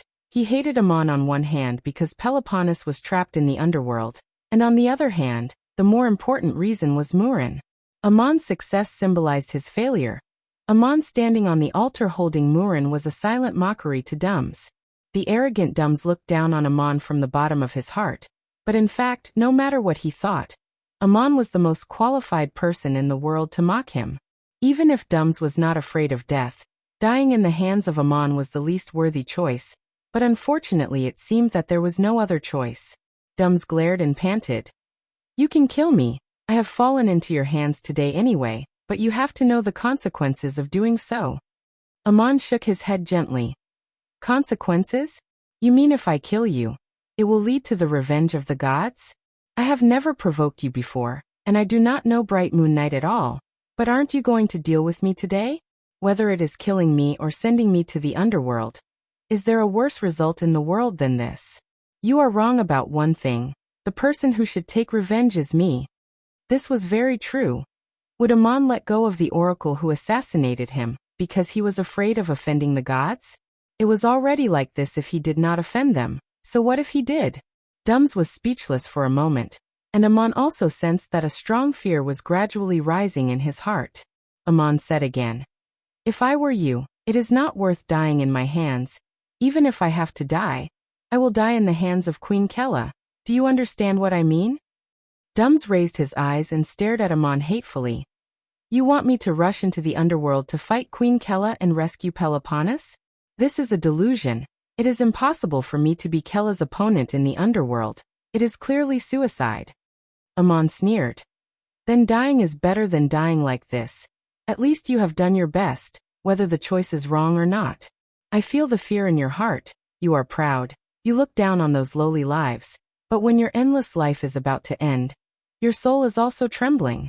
Since you know very well that attacking the underworld by force is suicide, and you still can't save Peloponnes, I will give you two choices. The first is to die here, die in my hands. The second is to go back to the underworld and exchange for the goddess Peloponnes. She is innocent and should not bear the suffering for you. Dums hissed. You actually gave me such a suggestion. What is the difference between dying in the underworld and dying? Amon. Of course there is a difference, because you can save Peloponnes. If I were you, I would do so. Think about it. You will die if you don't go anyway. Why not make your life more meaningful? Please make a choice. Dums closed his eyes, the yellow-green rope wrapped around his body trembling. He seemed to be thinking about something and trying to break free. Amon flicked his fingers in the air. A layer of golden light appeared on the rope, firmly binding Dums. Dums opened his eyes and shouted, I choose to go to the underworld in exchange for Peloponnes. But I know her. It is useless to do so. She will still ask Queen Kella to exchange me. The final result will be the same. Amon nodded. I have also thought of this. I will personally send you to the underworld, and wait outside the underworld for Peloponnes to come out and have a good talk with her. Dums shouted angrily. Are you going to tell her that you rescued her from the underworld? Amon, is this how you please women? Seducing Murin is not enough. You even want to please Peloponnes.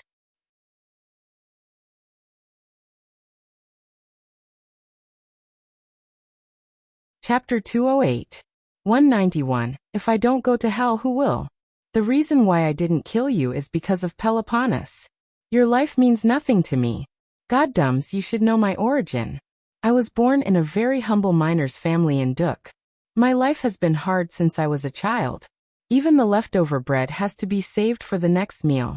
I never waste anything. Keeping you alive now is just making use of waste. This was what Amon said on the way to the underworld. Dums was furious, but he could not break free from the binding of the entangling vines. He could only say angrily with red eyes, You can kill me, but you can't humiliate me like this. Amon said indifferently, I'm not humiliating you, I'm just telling the truth. If it is a humiliation to you, it only proves that you are pathetic. Suffering in the underworld may be an opportunity for you. Otherwise, I'm afraid that your realm will always be the same. No matter how many hundreds of years pass, no matter how strong you become, you will not be able to understand more. You have passed the test of endless life and death, which is very lucky and amazing. In that test, did you witness the countless creatures in the world? I think all you can do is to look on coldly without thinking, but you have not thought of or even confirmed another possibility, that those creatures are yourself, your past life and future life. You have protected your soul, but still do not understand the meaning of the test. You are so lucky that your luck ends here. Dums was a little confused by his words. After a while he shouted, What do you mean? Do you want to guide me? The one who guides me is Ea, the god of wisdom. Amon replied coldly, Unfortunately, his wisdom is not your wisdom. You have reached the place where you should go. Then he shook his hand, put away the entangling vines that bound Dums, and threw him directly from the clouds. At this time, they were already standing on a desolate plateau. There was no green color around them. The ground was covered with rough rocks, and the shrubs were low and sparse. Occasionally, traces of snow could be seen. There was a long, narrow, and deep valley below, like a crack on the plateau created by an invisible giant axe. On both sides of the crack were steep cliffs that extended all the way to the depths of the earth, filled with an inexplicable gloomy atmosphere. Amon threw Dums into the valley. At the end of the valley was the door to the underworld. Amon had been there once before. He did not want to be too close to the mansion of the dead, so he found a hill nearby to take shelter from the wind, and sat down to wait quietly. As he waited for the goddess Peloponnes to come out, he looked at the eerie entrance to the mansion of the dead thoughtfully. This matter seemed a little unimaginable, and people might find it hard to understand. Amon also knew that Murin was not willing to go to Kella at first, but she reluctantly agreed at Amon's request. She had to satisfy Amon's wish before Amon would give her a promise. The reason why Queen Kella was angry and wanted to detain Amon was that after Amon entered the underworld, he did not only see his father, but also awaken the souls of the Dushians and release them inexplicably. Kella wanted Murin to exchange another person for Amon, and specifically emphasized that it was the man she had loved. This was done to humiliate Murin because of her famous curse, but it also had a purpose. Amon did not understand at first, but now he understood why. The men Murin had loved in the past had all achieved the 9th level, which meant that Kella needed a demigod to serve in the underworld. The underworld was a very special place, with the characteristics of both divine palaces and divine realms, but not quite the same as other divine palaces or divine realms. Amon already had the field of divine power, which could absorb the power to repair the soul from people's prayers and sacrifices, and the underworld was even more special. It imprisoned the undead in a space similar to a divine palace, and the desires of these undead were prayers to the god of the underworld. Amon had seen Professor Osiris's Book of the Dead in Bastet's spiritual imprint, which recorded the magic of the undead, and from it one could also see the structure of the underworld. Although the underworld of Osiris was not exactly the same as the underworld of Kella, the mysteries were generally the same. The underworld was a strange spatial formation, drawing on a very unique elemental energy, but just like a house, it also needed someone to take care of it, and this kind of work must be done by someone who had achieved the 9th level or above. Neti, the gatekeeper of the underworld, should have achieved the 9th level, and Queen Kella herself was a god who had transcended eternal life, but why not have someone else do this kind of hard labor?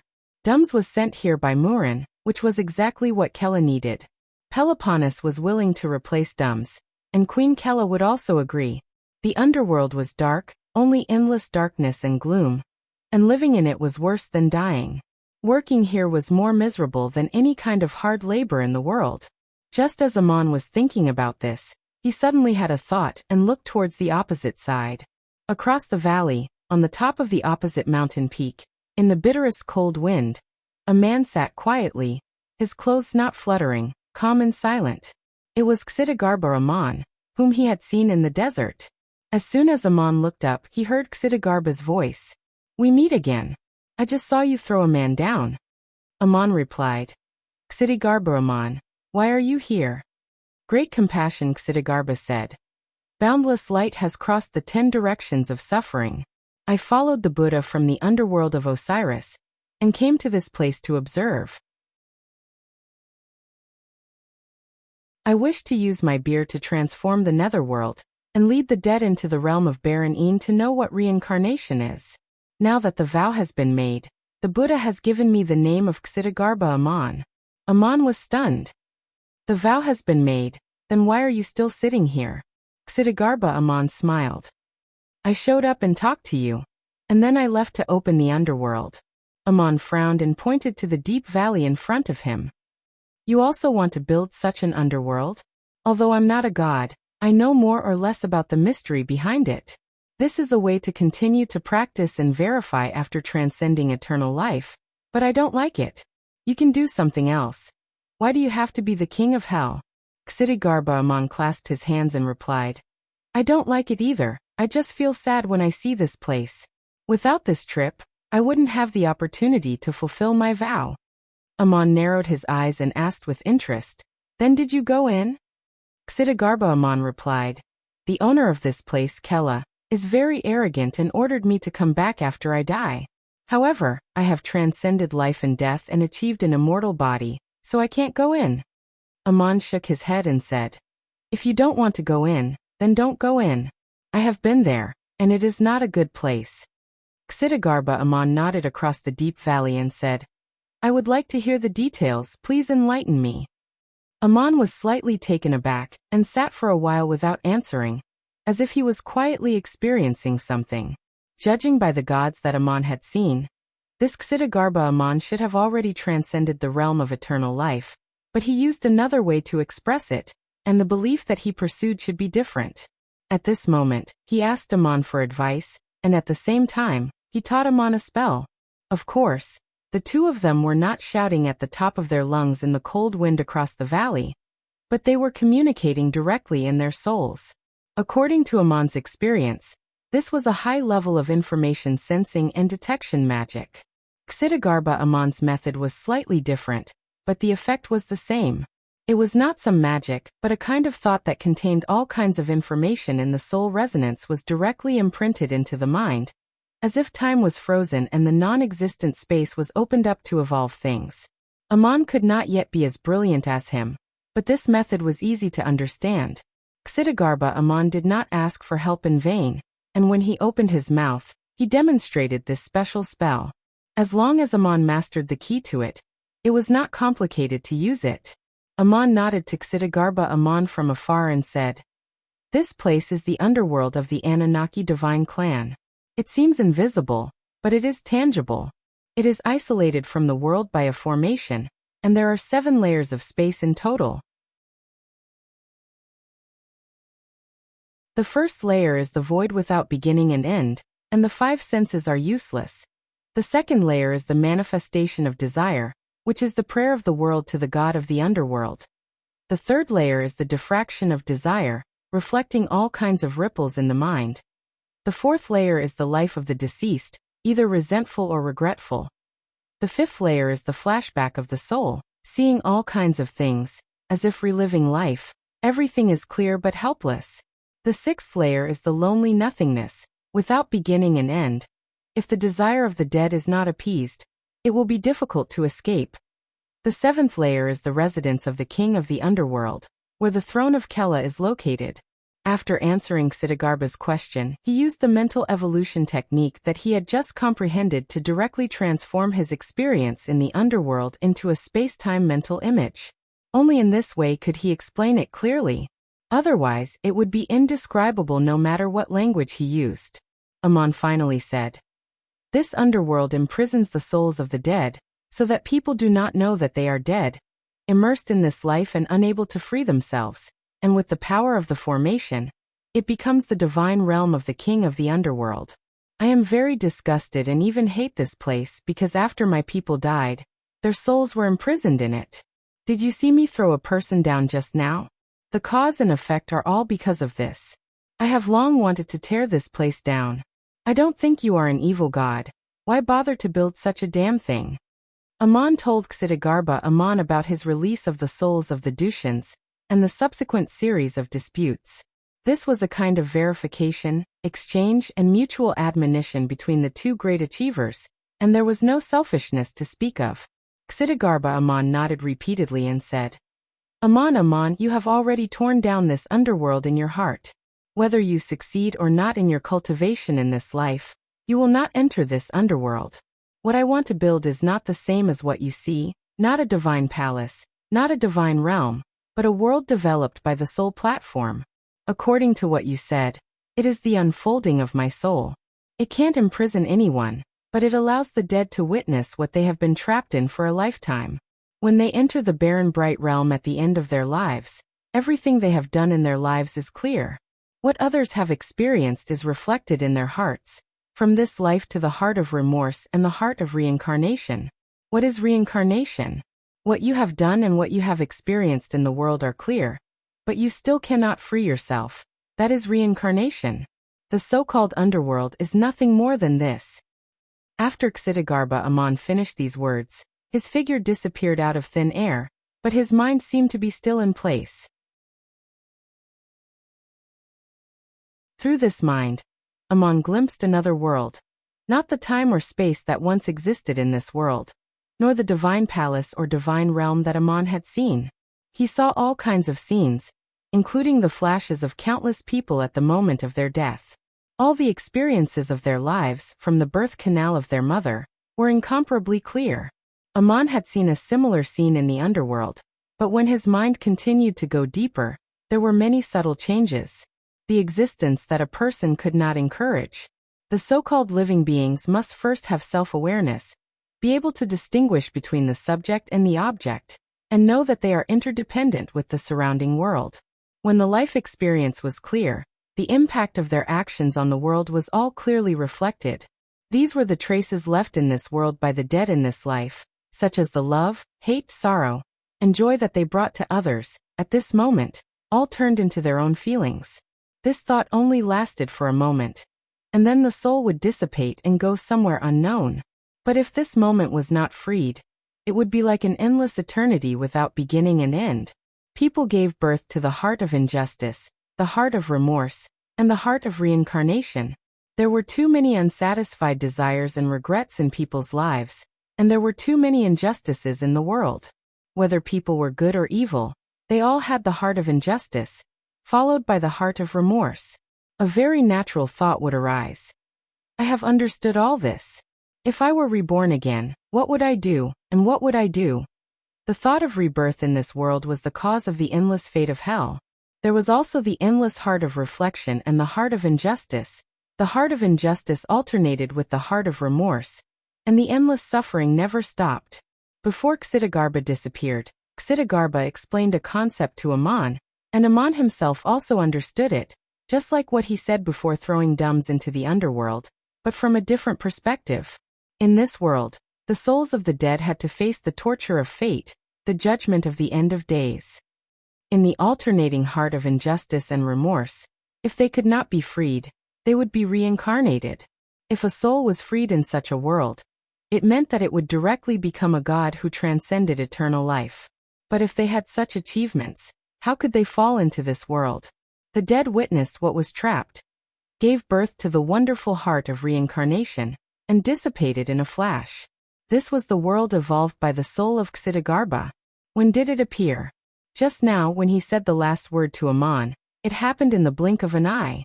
Aman's mind could not go deep into the end of this world. He could not follow those souls to see where they went. He only heard the voice of Ksitigarbha again. If I don't go to hell, who will go to hell? Thanks to today's opportunity, I have obtained this achievement. Thank you. Everything disappeared, and it was as if Ksitigarbha had never come. Aman was deeply shocked. He understood that this person had broken through a great achievement in front of him. A higher achievement than the gods who transcended eternal life. He could feel it but could not confirm it. He sat there in silence for a long time, looking down at the gloomy valley and murmured, I built the Garden of Eden in the human world. If one day I become a god who transcends eternal life, not only will I see the heaven that I yearn for, but I will also evolve the hell that people choose. Where does the path of the Garden of Eden lead to? This is the test of life. Who do you want to interrogate? I voluntarily exchanged Dums for the underworld. Why do you have to do this? Don't think that you are saving me. I will not be grateful if you go against my will. Suddenly, a woman's voice was heard. The voice was clear and sweet, but with a clear sense of rebuke. The goddess Jeshtanana floated out of the valley and flew into the air. She was still the same, barefoot, wearing a light white gauze dress and a wreath of branches on her head. But the 5-petaled rose on the wreath looked haggard and withered. Obviously, her days in the underworld were not easy. Aman stood up and replied, I don't need your gratitude. I just want to send Dums to where he should go. At the same time, he used the technique he had just comprehended to evolve the cause and effect of the matter into a thought, directly imprinting it into Peloponnes's mind, instantly explaining everything. The reproach in Peloponnes's eyes disappeared, and she sighed helplessly. So that's how it is. Thank you for not killing him. But you can't free me by doing this. I have my responsibility, and I will go to the underworld to exchange him. Kela is waiting for me to return, but this time I will make a request of Dumuzid that he will not do it again. Aman also sighed. I didn't kill him because of you. I understand why you did it, but understanding is not the same as agreeing. You are naturally responsible for Dums becoming what he is today. It is you who let him get everything too easily. It is you who made him so proud, and when he can't get it, he will feel injustice and resentment. But the luck you can give him has now come to an end. He is your brother, you love him, but the gods in the world are not obliged to give him anything. Even if you exchange him like this, it will be meaningless. Have you ever thought of letting him bear all that he has to bear? Serving hard labor in the underworld is exactly the experience he needs, not the price you should bear. Peloponnes bowed her head and said, I am very clear about what you said, but if I really do this, he will never have a chance to be free. I can't just watch him be trapped in the underworld and suffer endless suffering. Not to mention that you've already pointed out my mistake. Aman looked at Peloponnes. His expression became very soft, and gradually revealed a smile. I am very clear that if you leave Dums in the underworld and leave on your own, I am afraid you will never have peace of mind. Can I give you a suggestion? It may be the path to liberation. You should know that I come from Igut, and this suggestion is a myth that has been passed down in Igut. Peloponnes floated down opposite Ammon, raised her eyes and asked, "Before you became a god, your tone was like that of a god. And today you speak as if you are the god of the gods. What advice can you give me, Dums and Kella?" Ammon replied unhurriedly, "The father of the gods in Igut's Ennead is called Ra coincidentally. Ra is also one of the titles my father gave me, meaning day and night, symbolizing a kind of reincarnation. Legend has it that Ra experiences the suffering of the world in the night, and brings light and hope to people in the day. If you must exchange for Dums, no one can stop you, but you should understand what I mean. Let him suffer and then feel the light and hope. The hard labor in the underworld is not endless, and the joy in the sun is not eternal. If one day he or you can become a god who transcends eternal life, the underworld will no longer be able to bind him. If not, what is the meaning of all that you have guided and given him when the judgment of fate truly arrives?" About the underworld of Xidagarba, the description of this book is quite brief, only explaining the origin. But in the 241st chapter of my other book, Holy Mountain, I tried to deconstruct the meaning of the underworld and the legendary 18 levels of hell in detail. That description is one of the best that my writing can achieve so far. If there are any readers who are interested, you can refer to the 241st chapter of Holy Mountain.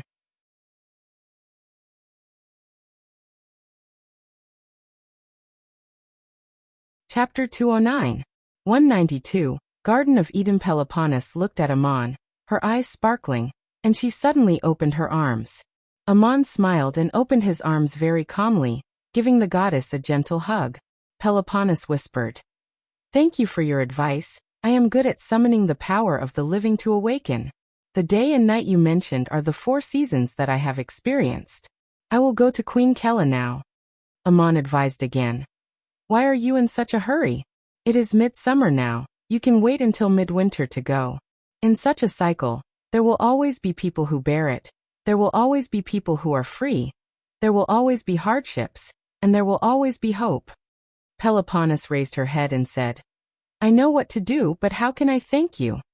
As she spoke, the roses on her corolla returned to their delicate color, revealing their tender stamens in the cold wind. Ammon patted her on the shoulder and said with a smile, "If you are willing, I would like to ask you a small favor. I heard that the divine palace of Ea is the most beautiful of all the palaces of the gods in Anunnaki, and it was you who helped Ea build it. I am thinking of building a Garden of Eden, and everything in the garden will be built by the disciples, but the spatial magic circle that is isolated from the world can only be set up by those who have reached the 9th level. Can you lend me a hand?" Peloponnes smiled. The boundary of the divine palace is a stable magical space that can operate on its own. In fact, 9th level mages can also do this, as long as they are told the principles and mysteries. But 9th level mages like you and me are more suitable, and this is what I am best at. You can go to your Garden of Eden for the next 6 months. I know that the location of the divine palace is the secret of every god. Don't worry, I will not tell it to others, especially not to Dums." Moses followed Ammon's instructions to the Garden of Eden, and met up with Link and Medanzo. Gabriel, John, and Misfi were also there. Now that the affairs of Salem were taken care of by Aesop and George, and everything was in order, Ammon ordered his disciples to go to the Garden of Eden, which was far away from human habitation, to concentrate on their training. The so-called Garden of Eden did not exist at this time, and the address Ammon chose was where Link's original caveman tribe was. It was located on a steep mountain in the valley of Euphrates, a good place for seclusion and cultivation. The cavemen had long since moved to the city of Salem, but the village houses and the caves on the cliffs were still there, and they could be temporarily settled in after a little cleaning. Ammon gave Moses a Turaculus, which recorded the blueprint of the Garden of Eden. The range was very wide. Not only did it include the original village of the caveman tribe, but the eastern boundary also included the pool where Elmar used to live outside the village.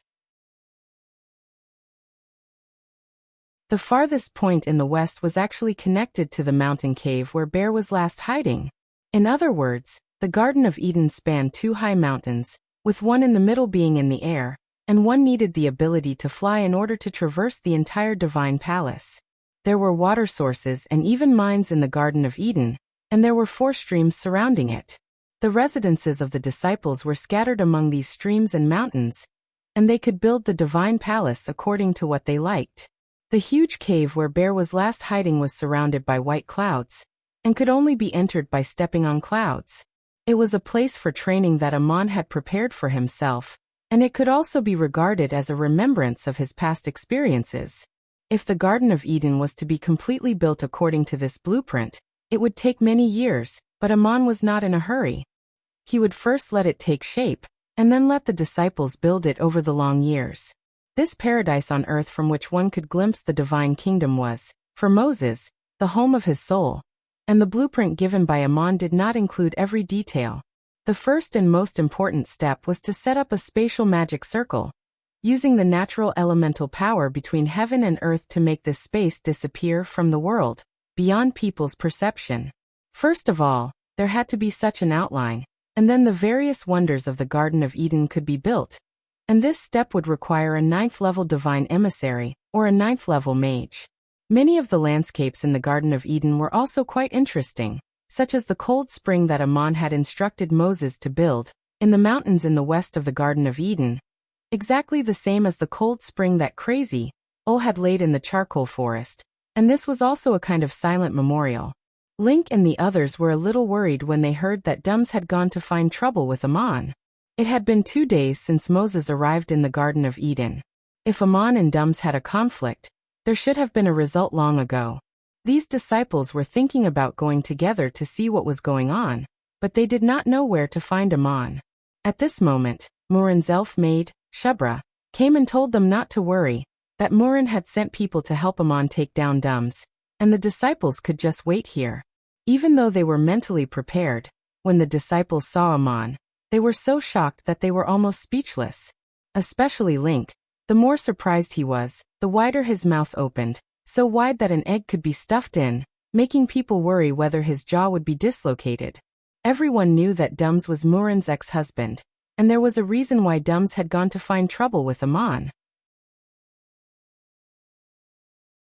And when Amon came out of Murin's palace, not only did he get rid of Dums, but he also brought Dums' sister, Peloponnes, to the Garden of Eden. Looking at the two, they seemed to have a good relationship. Although the disciples did not say anything, they could not help but speculate in their hearts. Did Amon use some trick to win Peloponnes' favor again? This was too amazing, even more amazing than the gods. Yes, as expected of Ammonius. When Amon came to the Garden of Eden, he didn't say too much nonsense. He directly told the disciples that from now on, they would build their own divine palaces. According to the blueprint, they would first build the outer magic circle and listen to the instructions of the goddess Jeshtanana. Then he went to the mountain with the huge hollow in the belly of the mountain to train behind closed doors. Unless there was an emergency, no one was to disturb him. Before Amon arrived, the disciples had already cleaned up the hollow in the belly of the mountain. Although they had not yet carried out careful construction, the environment was very peaceful. Madanzo accompanied Amon into the hermitage. When there was no one else around, he winked and asked, "Oh, Ammonius, you are a god. Everyone says that Dums' ex-wife, Murin, abandoned Dums for you. Now you have even abducted Dums' sister. Aren't you afraid that Murin will be jealous?" Amon punched him. "What nonsense are you talking about? It's not what you think. My relationship with Murin is not what people think." Under the command of Peloponnes, the disciples began to build the divine space of the Garden of Eden, similar to the construction of courtyard walls in a garden on earth. Gabriel's status here was very special. She was not Amon's disciple, and was still Amon's prisoner of war. But everyone treated her as a guest in the Garden of Eden, and Gabriel also helped build the divine palace. 10 days later, Elmar also brought Raphael, so there was another guest in the Garden of Eden. Amon had accepted a private request from Goliath and had long had the intention to guide Raphael, but in such an indirect way, he made him learn on his own. Why did Amon want to train in seclusion? He needed such a period of undisturbed peace too much. Over the years, his power had grown stronger and stronger, and his achievements had grown higher and higher, but he had encountered one thing after another. People can grow through experience, but they must also mature through reflection. After the completion of the shrine in the city of Salem, Amon had not had time to carefully experience the subtle mysteries of the divine realm. Any other god, after having such a divine realm for the first time, would have spent many years in seclusion to consolidate the realm and feel the gains, but Amon had been busy all this time. With Amon's achievements today, he could already be called a god on earth, and he had to seek the meaning of this god and comprehend the seemingly endless life from the endless power that could repair the soul. In fact, at this level of training, there were many things that no longer needed to be rushed or even cared about. When Amon calmed down and immersed himself in the spiritual world, he had a new feeling that was different from before. When the form of your existence changes, your understanding of life will also change. When death was no longer an urgent threat for decades, people were not willing to experience the dangers of the world for no reason, and only wanted to live a leisurely and comfortable life, such as Peloponnes had spent hundreds of years like this. Of course, in their hearts, they were not willing to fight mortals to the death. Although they had great power, if they encountered great achievers on earth, they would still be hurt, and it was not worth it. People may die with another warrior on the battlefield, but no warrior would be willing to fight a rat in the forest. The metaphor may not be appropriate, but the mentality of the reaction was true. When the gods heard the prayers and petitions in the shrine and sent emissaries to assist the believers in carrying out their tasks, those emissaries often assisted in secret, striking at critical moments, and would not directly charge forward unless it was necessary. The emissaries sent by Seth, such as Hecate, only used various means to stop the footsteps of Moses and the others, and did not directly fight with Link or Medanzo. After all, there were not many emissaries like Batet who often killed demons, and Bastet's power was second only to the gods who had truly transcended eternal life in the Ennead. When Amon trained in the Garden of Eden, he needed to integrate all his previous experiences and everything he had learned, calmly reflect on the gains and losses, and consider the new meaning of existence as life changed. Although he was far away in the Garden of Eden, he was well aware of what was happening in the city of Salem. What he focused on training was the incarnation on the altar, where he could clearly hear the prayers of people, and through the prayers, he could also find out the true emotions in people's hearts. As long as he was willing, he could learn about the situation in the city of Salem from the altar, and if he was unwilling, he would not be disturbed. The gods could indeed hear the prayers of the believers, but sometimes they did not listen or did not bother to pay attention. For example, when neighbors quarreled, someone came to pray for Ammonius to make his neighbor sick, or when a mother-in-law and daughter-in-law did not get along, a wife came to pray for Ammonius to make her husband stronger and not be so weak, at the mercy of her mother-in-law. Amon pretended not to hear these prayers, and after listening to them for a long time he could only smile bitterly, and then he simply stopped listening. But the thoughts of the people on earth were indeed a kind of power, and when you could listen and feel it, it was as if your own soul contained countless souls, making the soul stronger and able to continuously repair itself when it was injured. Amon's current status was equivalent to that of the main god of the city alongside Murin in the city of Salem, a position that other divine emissaries and even some gods did not enjoy, and many divine emissaries envied him. Amon had turned into 2 faces and 4 arms in the battle against Dums and Bright Moon Knight, but he was not proficient in using it at the time, and now that he had a clear understanding of it in training, he had completely mastered this method. This kind of training could be long relative to the time on Earth, and if there was no particularly urgent matter, people might not see Amon for many years. But Amon also had many urgent matters at the moment, such as the completion of the construction of the divine space in the Garden of Eden as soon as possible. According to Amon's speculation, the disciples of Medanzo, Link, and John would soon face the test of losing their power, and they would need to spend it in the Garden of Eden. Peloponnes lived in the Garden of Eden for half a year, from midsummer to midwinter. In this half a year, she had basically completed the outline of the spatial magic formation, and the space above the mountains of the Euphrates River disappeared from the world, and people could no longer see it. But this spatial magic formation still needed to be strengthened to protect the Garden of Eden from the outside world, and it could only be built slowly in the coming years. 8 years later, Peloponnes left the Garden of Eden for the underworld of the Anunnaki divine clan, and exchanged Dums. She made an agreement with Kella that they would exchange once every 6 months, and she and Dums would take turns to serve in the underworld. As Amon said, the suffering in the underworld was not endless, and the joy in the sun was not eternal. There was always relief in the darkness, and one had to learn to cherish the sunshine.